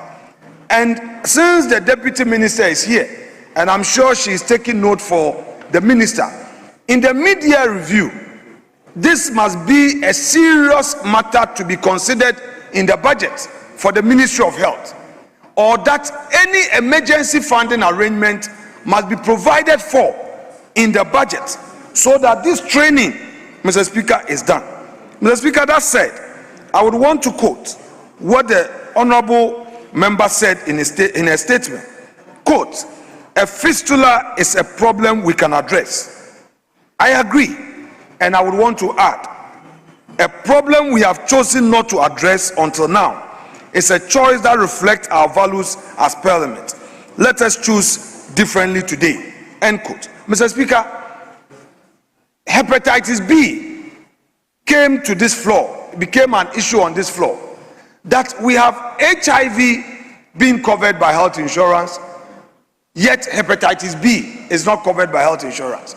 And many more people in Ghana die out of hepatitis B. It is estimated that over 3 million Ghanaians live with hepatitis B. They die faster than HIV. They don't get any support. They are not covered by health insurance. Mr. Speaker, we cannot allow this to happen. So, Mr. Speaker, whilst the minister gave a promise to address the issue of hepatitis B, to add it to the health insurance, this important matter has also come. The time to add this condition to our health insurance, as well as train medical practitioners specifically to deal with this, is now. Mr. Speaker, let's not fail our people. The women living in this condition did not choose their circumstances. They chose life, the life of a child, the joy of motherhood, and were punished for that choice by a system that was not there for them. It is time for the system to show up. It is time for Parliament to show up. I fully support this statement and urge all honorable members to add their voice, their resources, and their advocacy to the effort to end obstetric fistula in Ghana. Thank you so much, Mr. Speaker, for this treasure space. Yes, majority. Yes, Deputy Minister for Health, you have the floor. Thank you, Mr. Speaker, for giving me this opportunity to comment on this statement aptly made by Honorable Patricia P.J. Mr. Speaker, when it comes to obstetric fistula, as I think all my colleagues have mentioned, it could either be a VVF, which Honorable Atigya was talking about, which is between the birth organs and the bladder where the patient urinates, or it could be also between the birth organs and the rectum. So we have two different types of fistulas, vesicovaginal and then rectovaginal. So both of them, what happens when it's a VVF, like she mentioned, the woman is constantly leaking urine. When it's the other way, the woman is constantly leaking stool. So there is no barrier to, so all the time they are leaking. So because of that, they are stigmatized. And because of that, most of them, their husbands leave them with a baby, and they can't even go to work because they are constantly leaking either stool or they're leaking urine. So, Mr. Speaker, knowing this, the ministry has been working on maternal mortality and also morbidity issues. Mr. Speaker, the maternal mortality numbers, or the index in Ghana, is the health index that is trending the wrong direction. Last year, we had over 1,000 women die. We have about 955 women die in pregnancy or while they were getting delivery. Mr. Speaker, the ministry is seriously working on it, but instead of couching it in our Mahama cares, we want to couch it under our free primary health care. Because, Mr. Speaker, most of these deliveries are happening at the CHIPS compound level, at the health center level, and also at the polyclinic level. So at the basic healthcare facilities is where we are having these deliveries. So the free primary health care will capture this condition, because we can also use the community health nurses to talk about community sensitization. We can use the community health nurses to do the education. We can use the community health nurses to also work on birth control.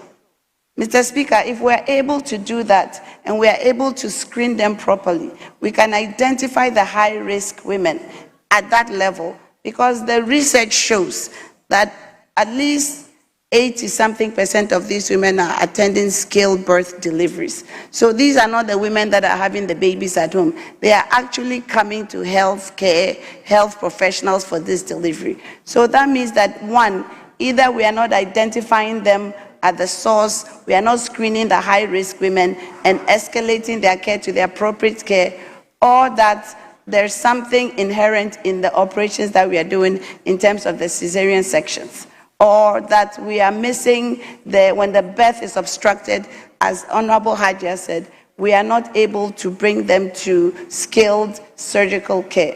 So, Mr. Speaker, under our maternal mortality action plan, which we are putting together with a clear-cut roadmap, we will capture the obstetric fistula under the free primary health care. And with the Mahama Cares, we will train the specialists who are going to do these operations, because you need a urogynecologist. A urogynecologist will not only work on fistulas, but can also do other complex operations. So we have really worked on it. Last week, I was in Kumasi with Honorable Patricia J, and we were there specifically on this issue. The ministry has also been to Yendi specifically on this issue. We've been to Tamale specifically on this issue, because the UNFPA is also supporting the government to build fistula centers.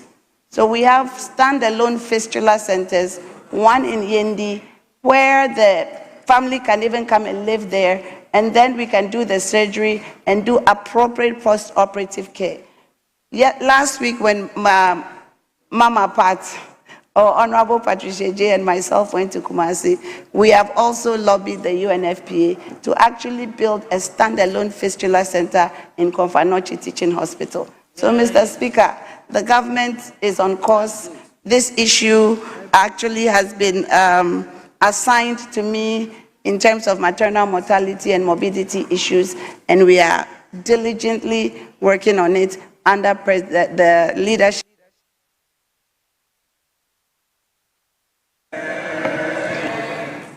Our members, we've come to the end of statement for today. Regarding the last statement, I would direct that the statement be transmitted to the Minister responsible for health. Yes, Majority Leader. Mr. Speaker, we agree to take a few clauses of the Community Service Bill. So if you can take some three clauses. A few clauses here. Yes, Minority Leader. Speaker, I'm not opposed to the application by the respected leader of the House. Mr. Speaker, save that I put in a request to him for us to winnow on the bill. That has not been done. He rather suggested I file my proposed amendment, which I've done. But Mr. Speaker, I think we can do a much more collaborative work if we meet at the winnowing level to discuss, so that we don't come to this House to be debating. Mr. Speaker, I have an indication that there is a private member's bill on bail, and I believe that we can fuse these two legislations and create one, all-inclusive law to deal with post-conviction and pre-conviction custody issues, especially so when very senior members have raised major concerns on this issue of bail. Honorable Harun Idrisu has had occasion to express concerns about the nature of bail that is granted, very, very onerous conditions. And we've also heard from Honorable Muntaka Mubarak, the Interior Minister. I myself have had cause to raise these concerns at very important, fora. And I believe that if we are thinking about tomorrow, then whatever law that we are passing, we shouldn't be looking at it in piecemeal. We should look at it carefully for the sake of democracy, for the sake of our country, so that we don't treat it like, oh, yesterday it happened to somebody, so it is somebody's turn. Then we are at each other's throats. This parliament has every power to clean up the system, and that is my only humble prayer. If it is accepted, we'll go along. If not, Mr. Speaker, as the rule goes, the minority should have their say, the majority should have their way. I rest my case. Yes, let me hear the minister responsible for education. Mr. Speaker, the Honorable Minority Leader called my name, and it's important that he quotes me in context. Yes, it's true that I have publicly said that bail conditions should not be onerous. That is the law, and he knows the law. You know the ruling of the court. I'll share the citation with you, Mr. Speaker, but certainly there are limitations even to that onerous standard. If you are a fugitive of justice, you are not entitled to bail. Persons who would not make themselves available or avail themselves for trial. You know there are one or two persons who have demonstrated that behavior. But it's true, Mr. Speaker, that I have said that judges have been told, and told forcefully, that they should never use denial of bail as punishment for accused persons. And I said so on two constitutional principles and values. One, accused persons' right to a fair trial, and two, presumption of innocence of the accused person. But Mr. Speaker, even in that ruling, the judges said that not applicable to persons who have even not afforded themselves the opportunity for a fair trial. I thank you, Mr. Speaker. Yes, Majority Leader. Mr. Speaker, I think we were just asking for us to take the community service bill through the consideration stage. So I still urge that we should proceed to start looking at the bill. There are a number of amendments proposed by the minority leader. It may well be that they might not really be issues that the committee or chairperson has objections to. If we find that we are spending too much time on amendments proposed by members, then we can think about referring the bill to winnowing. But for now, I think we should proceed. Let's try and cover some 5 clauses. Oh, you asked to make a statement. You were granted your statement. You made a statement. This was a small government business too. 5 clauses. And how many clauses do we have outstanding? Chairperson, how many clauses are outstanding? We're at 31. How many clauses is the entire bill?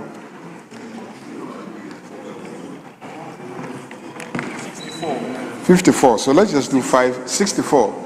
So let's just do 5 clauses. 5 clauses will not even, scratch the surface of the problem. But let's just try and cover 5 because we've been sitting the whole day. Honourable members, Community Service Bill 2026 at consideration. Speaker, leader of government business has prayed. I'm not opposed to his prayer. But Mr. Speaker, in view of what we all know, I want to know whether the leader of government business has the express authorization from the Right Honourable Speaker.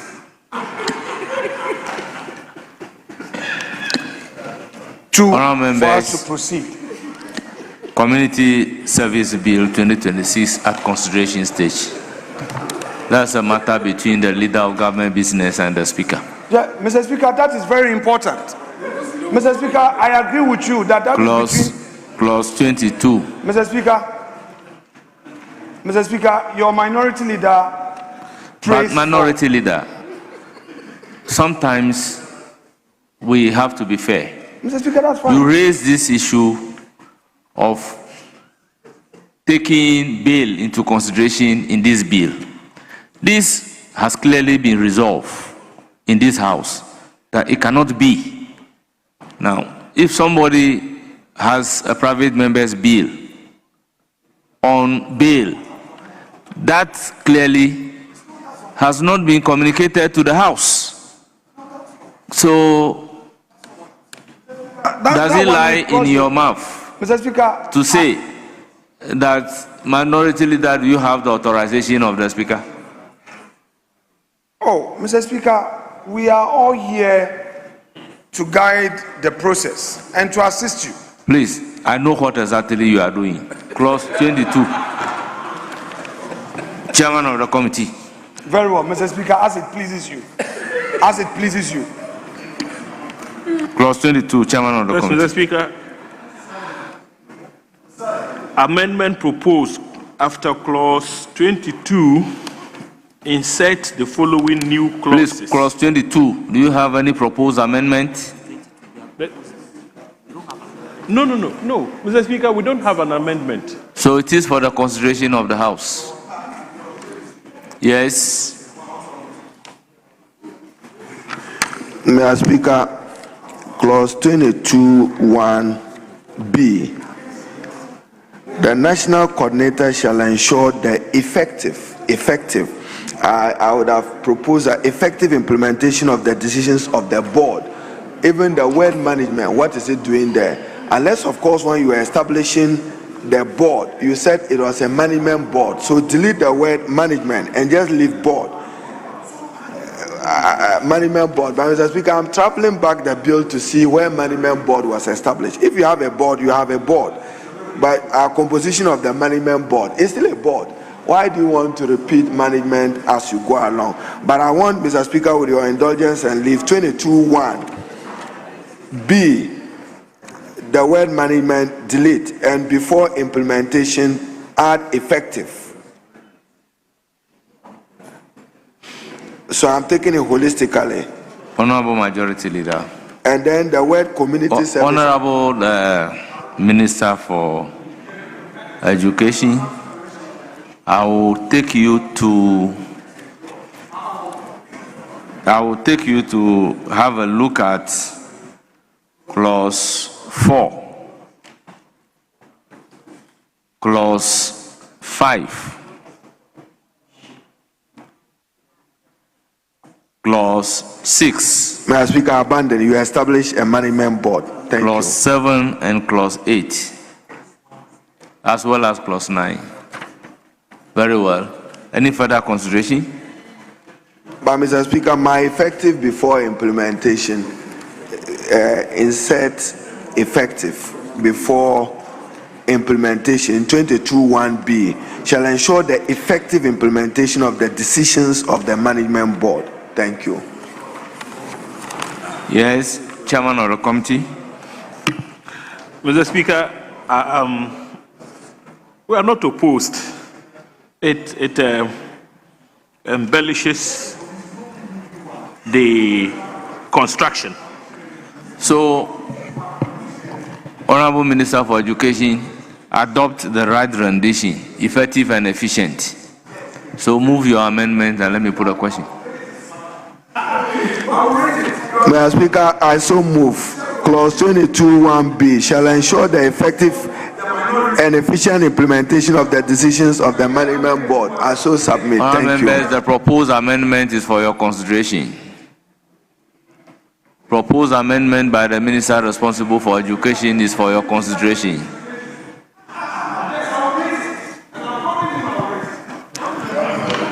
Honourable members, any further amendments? I'll put a question on the chairman's. I'll put a question on the proposed amendment by Honorable Haruna Idrisu. Those in favor say aye. Those against say no. The ayes have it. The proposed amendment by Honorable Haruna Idrisu is ordered to stand part of the bill. Now, any further proposal to clause 22? I'll put a question on the entire clause 22. As many as are in favor say aye. Those against say no. Honourable members, the ayes have it. Clause 22 as amended is ordered to stand part of the bill. Yes, Chairman of the committee. Which provision of the bill? Honourable Minority Leader, if you know, you are not going to talk about a provision of the bill. At consideration stage, we consider only a bill. If you know you are not going to talk about a consideration of a bill, kindly resume your seat. Mr. Speaker, I am on my feet. Mr. Speaker, I'm on my feet. Which clause? Mr. Speaker, our practice at the bar, preliminary objection can be raised at any point, at any stage.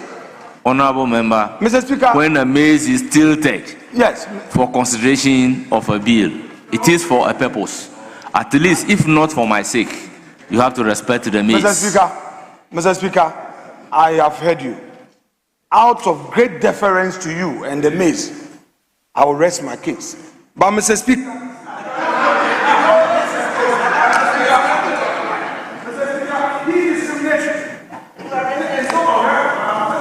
Honourable Minority Leader, I think you are out of order.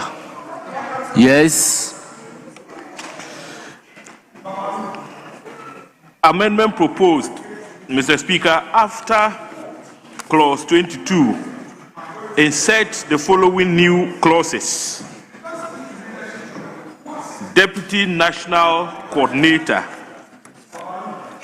Mr. Speaker, I don't intend to bore you by reading the entire construction. As captured in page 13. Absolutely. It is for the consideration of the House. There is a proposed new clause after clause 22 by the chairman of the committee. It's for the consideration of the House. Honourable members, any further amendment? I'll put a question to the chairman's proposed amendment. As many as are in favor say aye. Aye. Those against say no. The ayes have it.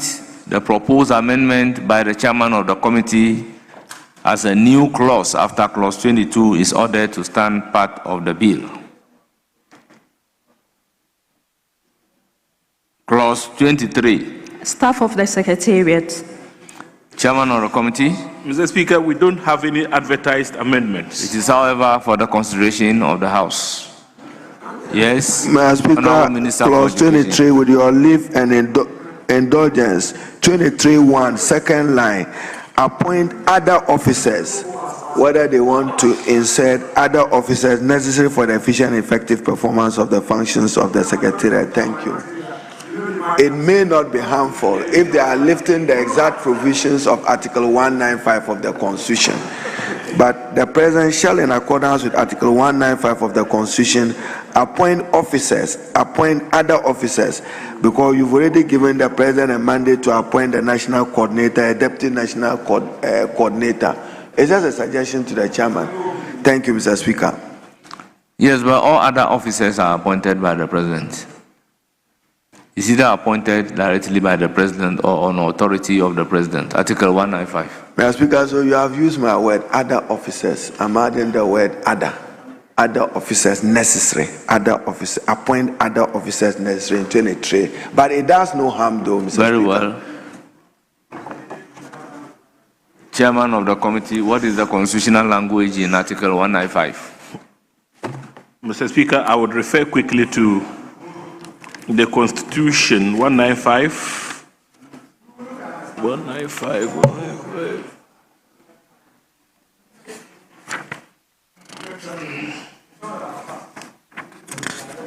Mr. Speaker, with your kind permission, 195 of the Constitution reads as follows.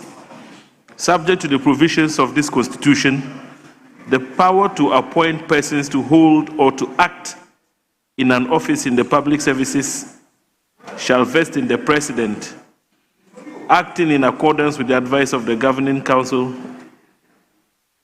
of the service concerned, given in consultation with the Public Services Commission.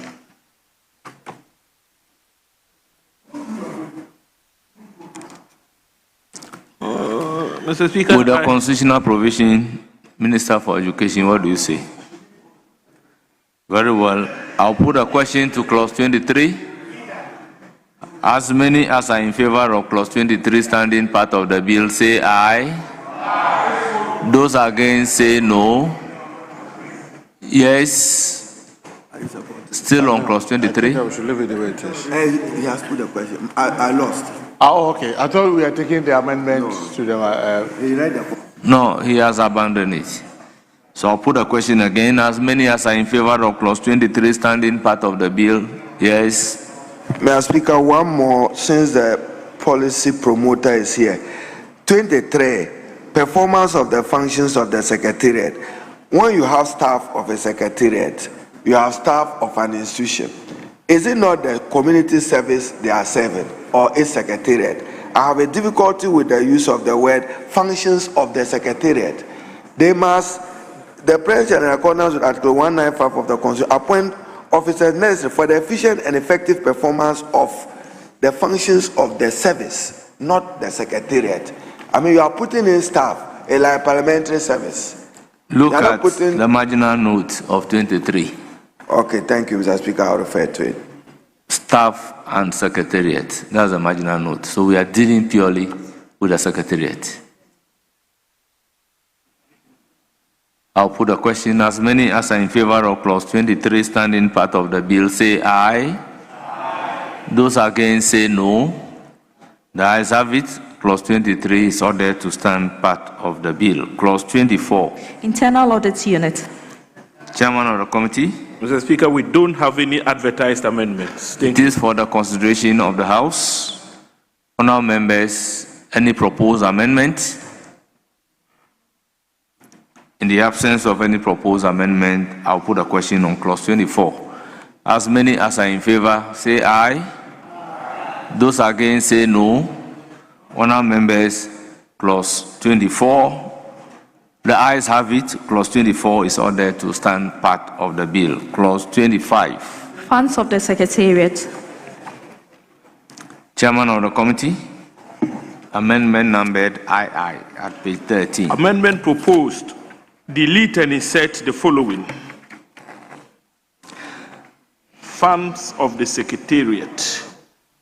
The funds of the Secretariat include A, monies approved by Parliament. B, subject to paragraph B of section 31 of this Act, monies accruing to the Secretariat in the performance of the functions of the Secretariat. And C, donations, grants, and gifts.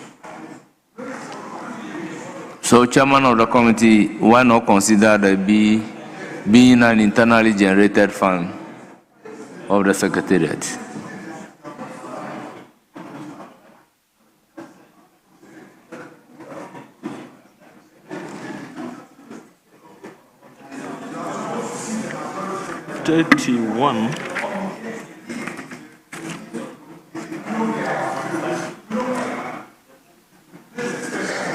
Mr. Speaker, the cross-reference is quite clear, and it reads as follows. Any other monies that the minister, with the approval of Parliament, may determine.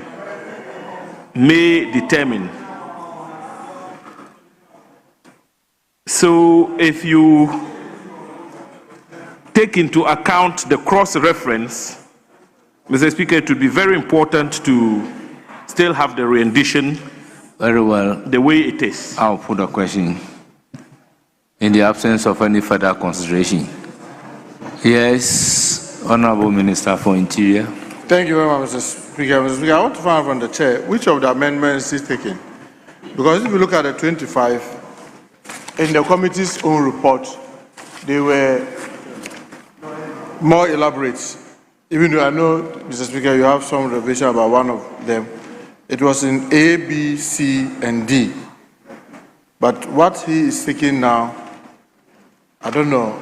You should check the committee's report because we sat at the committee and went through.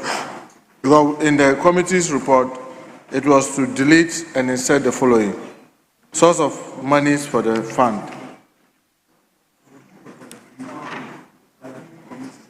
Oh, sorry, this was funds on Clause the Secretariat. 25. Sorry, Mr. Speaker. Sorry. Very well. I will then put a question on the proposed amendment to clause 25. Yes. Majority Leader.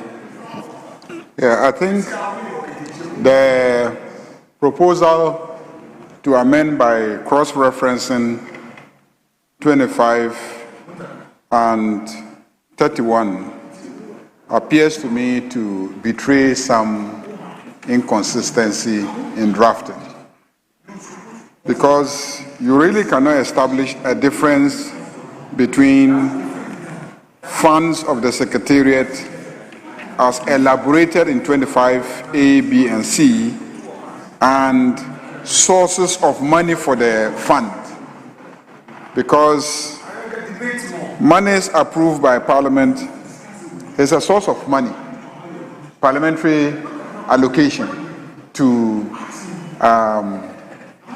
the Secretariat's fund, same as monies accrued from the provision of services by convicted persons to third parties. So why do we not just consolidate the two clauses instead of cross-referencing them? Minority Leader, if you look at clause 29 seeks to establish rehabilitation fund, and clause 31 is dealing with the source of money for that rehabilitation fund. Okay. But 25 is dealing with the funds of the Secretariats. Okay. So why are we cross-referencing that? Let me just understand. That is why I said, regarding the Secretariat, we could simply say internally generated fund, because these are two separate funds. I don't know why it is being cross-referenced, because here, this one, the one you are cross-referencing, is dealing with services provided by the convicted persons.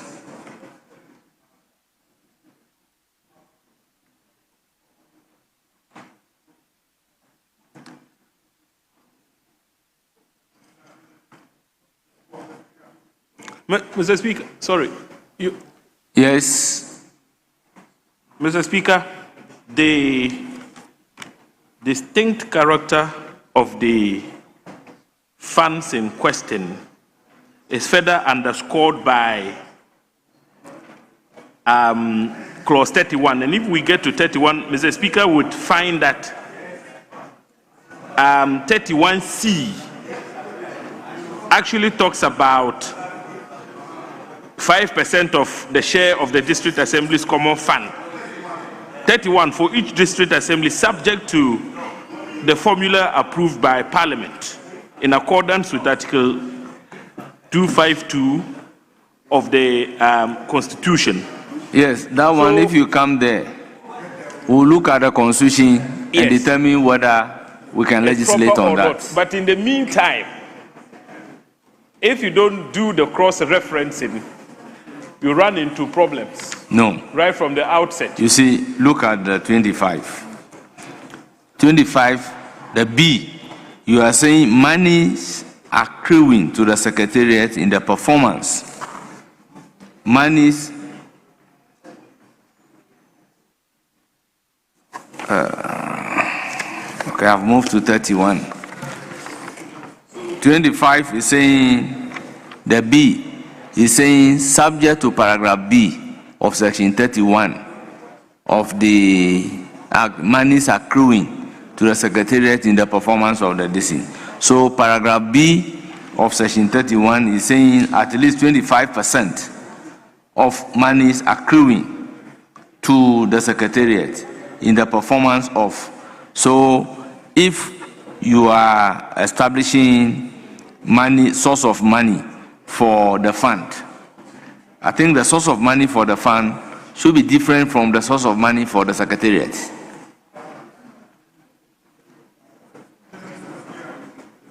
So assuming this paragraph crossed the line, where will you be putting the money? In which account will you be putting the money? Is it for the Secretariat or for the rehabilitation? Yes. Mr. Speaker, I get the cue from you and I'm guided. When we got to 25, I was just opposing it with 29. Funds of the Secretariat, establishment of the rehabilitation fund. Mr. Speaker, I think that we cannot have both two. A secretariat is a secretariat. If you establish a fund, you can use that fund to run the community service. But I was wondering why you have funds of the secretariat and then what source of monies for the fund. No. If we are establishing a fund, rehabilitation fund, let's establish it. As for secretariat, it's a minute structure of the whole community service. So I think that we should focus more on 29 than on 25. This would be my view, Mr. Speaker. Thank you. Majority Leader. Yeah, Mr. Speaker, when we establish a secretariat, which is basically an institution, we need to spell out how it is going to be financed. So I can understand if we say funds of the secretariat. What I have difficulty understanding is 25B. Monies accruing to the secretariat in the performance of the functions of the secretariat. If you go to the functions of the secretariat, there is no money-making function spelled out there. There is no function there that enables the secretariat to make money. So if there's no function spelled out there that enables it to make money, I have difficulty understanding why we would mention that they will be accruing money in the performance of the functions of the secretariat. I'm saying so because the only thing that we can say may be money accruing to the entire system in the form of internally generated funds, as Speaker is directing, is monies accrued from the provision of services by convicted persons to third parties. But you're already allocating that money to the rehabilitation fund. So how can you allocate that money to the rehabilitation fund and at the same time mention it in 25 as a source of revenue for the secretariat? So, Mr. Speaker, that is why you would see when we get to 31, the B talks about at least 25% of monies accruing to the secretariat in the performance of the. So what is envisaged here is that the money that will be generated from the service convicts would render would only, just a fraction of the 25% would become a source of funding for the secretariat.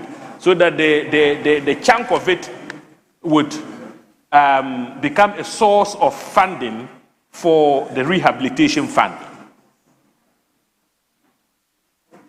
Yes, Majority Leader. Mr. Speaker, maybe we should suspend consideration of 25 and move up to 30. When we get to 31, then we can try and understand whatever structure we want to put in place. Very well. If that is the sense of the House, clause 25 is accordingly deferred. Clause 26. Bank account. Chairman of the committee. Mr. Speaker, no advertised amendments. It is for the consideration of the House. Honourable members, any proposed amendment to clause 26? In the absence of any proposed amendment, I'll put a question. As many as are in favor of clause 26, standing part of the bill, say aye. Those against say no. The ayes have it. Clause 26 is ordered to stand part of the bill. Clause 27. Accounts and audit. Mr. Speaker, no advertised amendments. Yes, it is for the consideration of the House. Speaker, yes. With respect, the Majority Leader indicated that we're going to do some 3 clauses. 5. We've done more than 5, Mr. Speaker. Mr. Speaker, if you say 5, we've crossed 5. We've done 5 clauses. Please, when you see, let's take you by your word. You said 3, then later change it to 5. We are done with the 5. Colleagues, let us go by our gentleman's agreement. Mr. Speaker, I'm pleading. what he told us, we agreed. Then he changed it to 5. We agreed. So, Mr. Speaker, let it end there, respectfully. No. Honorable leader, we agreed. You said 3, later changed it to 5. We've agreed. So let's close there, please. In any event, the appropriate Majority Leader, discussion on this matter is yet to come into fruition.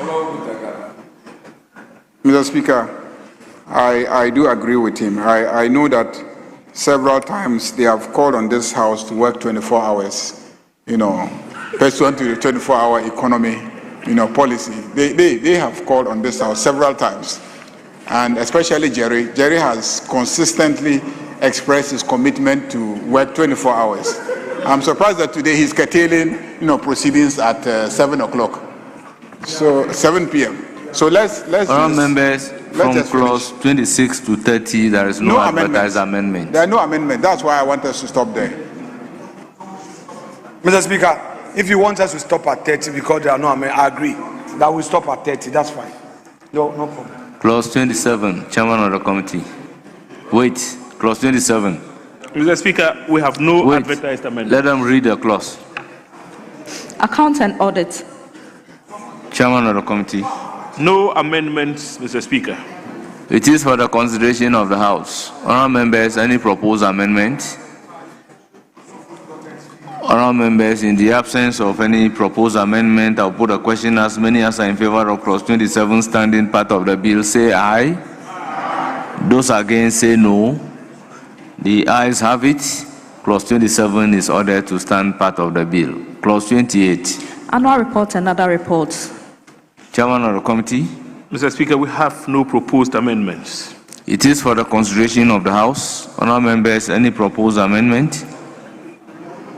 I'll put a question. As many as are in favour of clause 28 standing part of the bill, say aye. Those against, say no. The ayes have it. Clause 28 is ordered to stand part of the bill. Clause 29. Establishment of the Rehabilitation Fund. No advertised amendments, Mr. Speaker. It is for the consideration of the House. Honourable members, any proposed amendment? In the absence of any proposed amendment, I'll put a question to clause 29. As many as are in favour, say aye. Those against, say no. The ayes have it. Clause 29 is ordered to stand part of the bill. Clause 30. Object of the fund. No advertised amendments, Mr. It is Speaker. for the consideration of the House. Honourable members, any proposed amendment to clause 30? In the absence of any proposed amendment, I'll put a question. As many as are in favour of clause 30 standing part, yes? Mr. Speaker, just a policy explanation. Head note, object of the fund. The object of the fund is to provide financial resources for the rehabilitation of convicted persons. Now, are you narrowing the fund only to rehabilitation of convicted persons? Because if you establish the fund, my understanding is that the fund will even support the community service bill you are establishing. No, I know, but you are in your words here, you say the object of the fund is to provide financial resources for the rehabilitation of convicted persons. Is that the only reason why you are establishing the fund? I just want... Yes, if you look at clause 25 and clause 29, and you look at the marginal note, it is clear that the purpose of this fund is for rehabilitation. That's why they call it Establishment of Rehabilitation Fund. Yes? Mr. Speaker, listening to Honorable Harun Idrisu, I think he's giving us a lead to rethink. The whole essence of the community service is not just about the rehabilitation. Mr. Speaker, the rehabilitation bit is one aspect of it. The whole community service as an alternative to custodial sentencing is more than the rehabilitation. I believe that the fund will not only be used for rehabilitation. What about other activities, medical? No, please. Mr. Speaker, then rehabilitation must be given a proper definition. Yes, so because if you talk about rehabilitation in its ordinary sense, we all understand what rehabilitation is. To help the person reintegrate into society by abstaining from certain things, by going through some counseling and all of that. So, Mr. Speaker, if the rehabilitation in this context is very broad, then the minister should give us a policy guide at this point so that the rehabilitation is properly understood in its context. Yes, honorable members, if you look at clause 25, clause 25 is seeking to establish funds for the secretariat. And I believe, apart from rehabilitation, the funds of the secretariat, including monies approved by Parliament, will be used for any other thing. But this fund established in 29 is purposely for rehabilitation. That's why they are creating the two funds. I'll put a question on clause 30. As many as are in favor of clause 30 standing part of the bill, say aye. Those against, say no.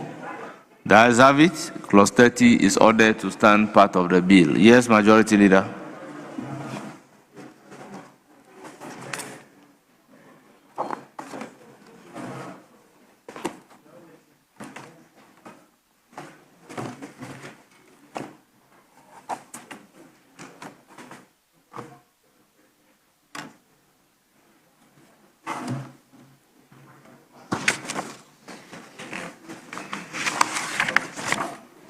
Yes, Majority Leader.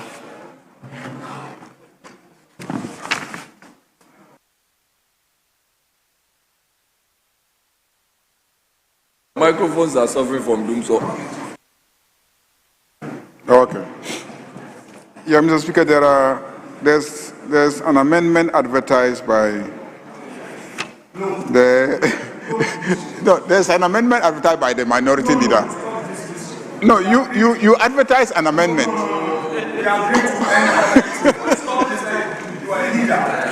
No, Mr.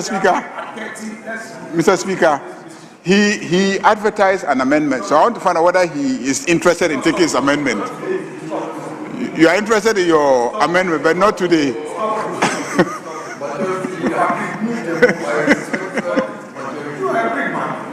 Oh, Mr. Speaker.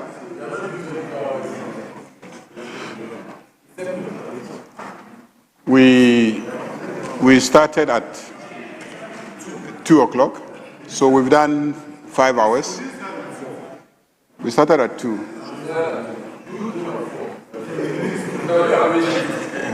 We started at 2, so we're in your hands. Very well. We've now come to the end of consideration stage of the Community Service Bill 2026.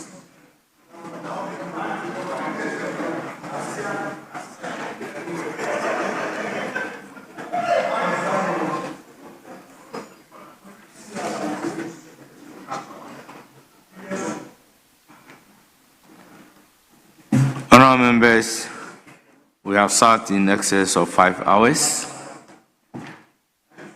Therefore, Order 56-2 would come to play. Based on that, adjournment lies in the hands of the person presiding. The House is accordingly adjourned till Wednesday, the 10th day of June 2026 at 12 noon. The House is adjourned accordingly.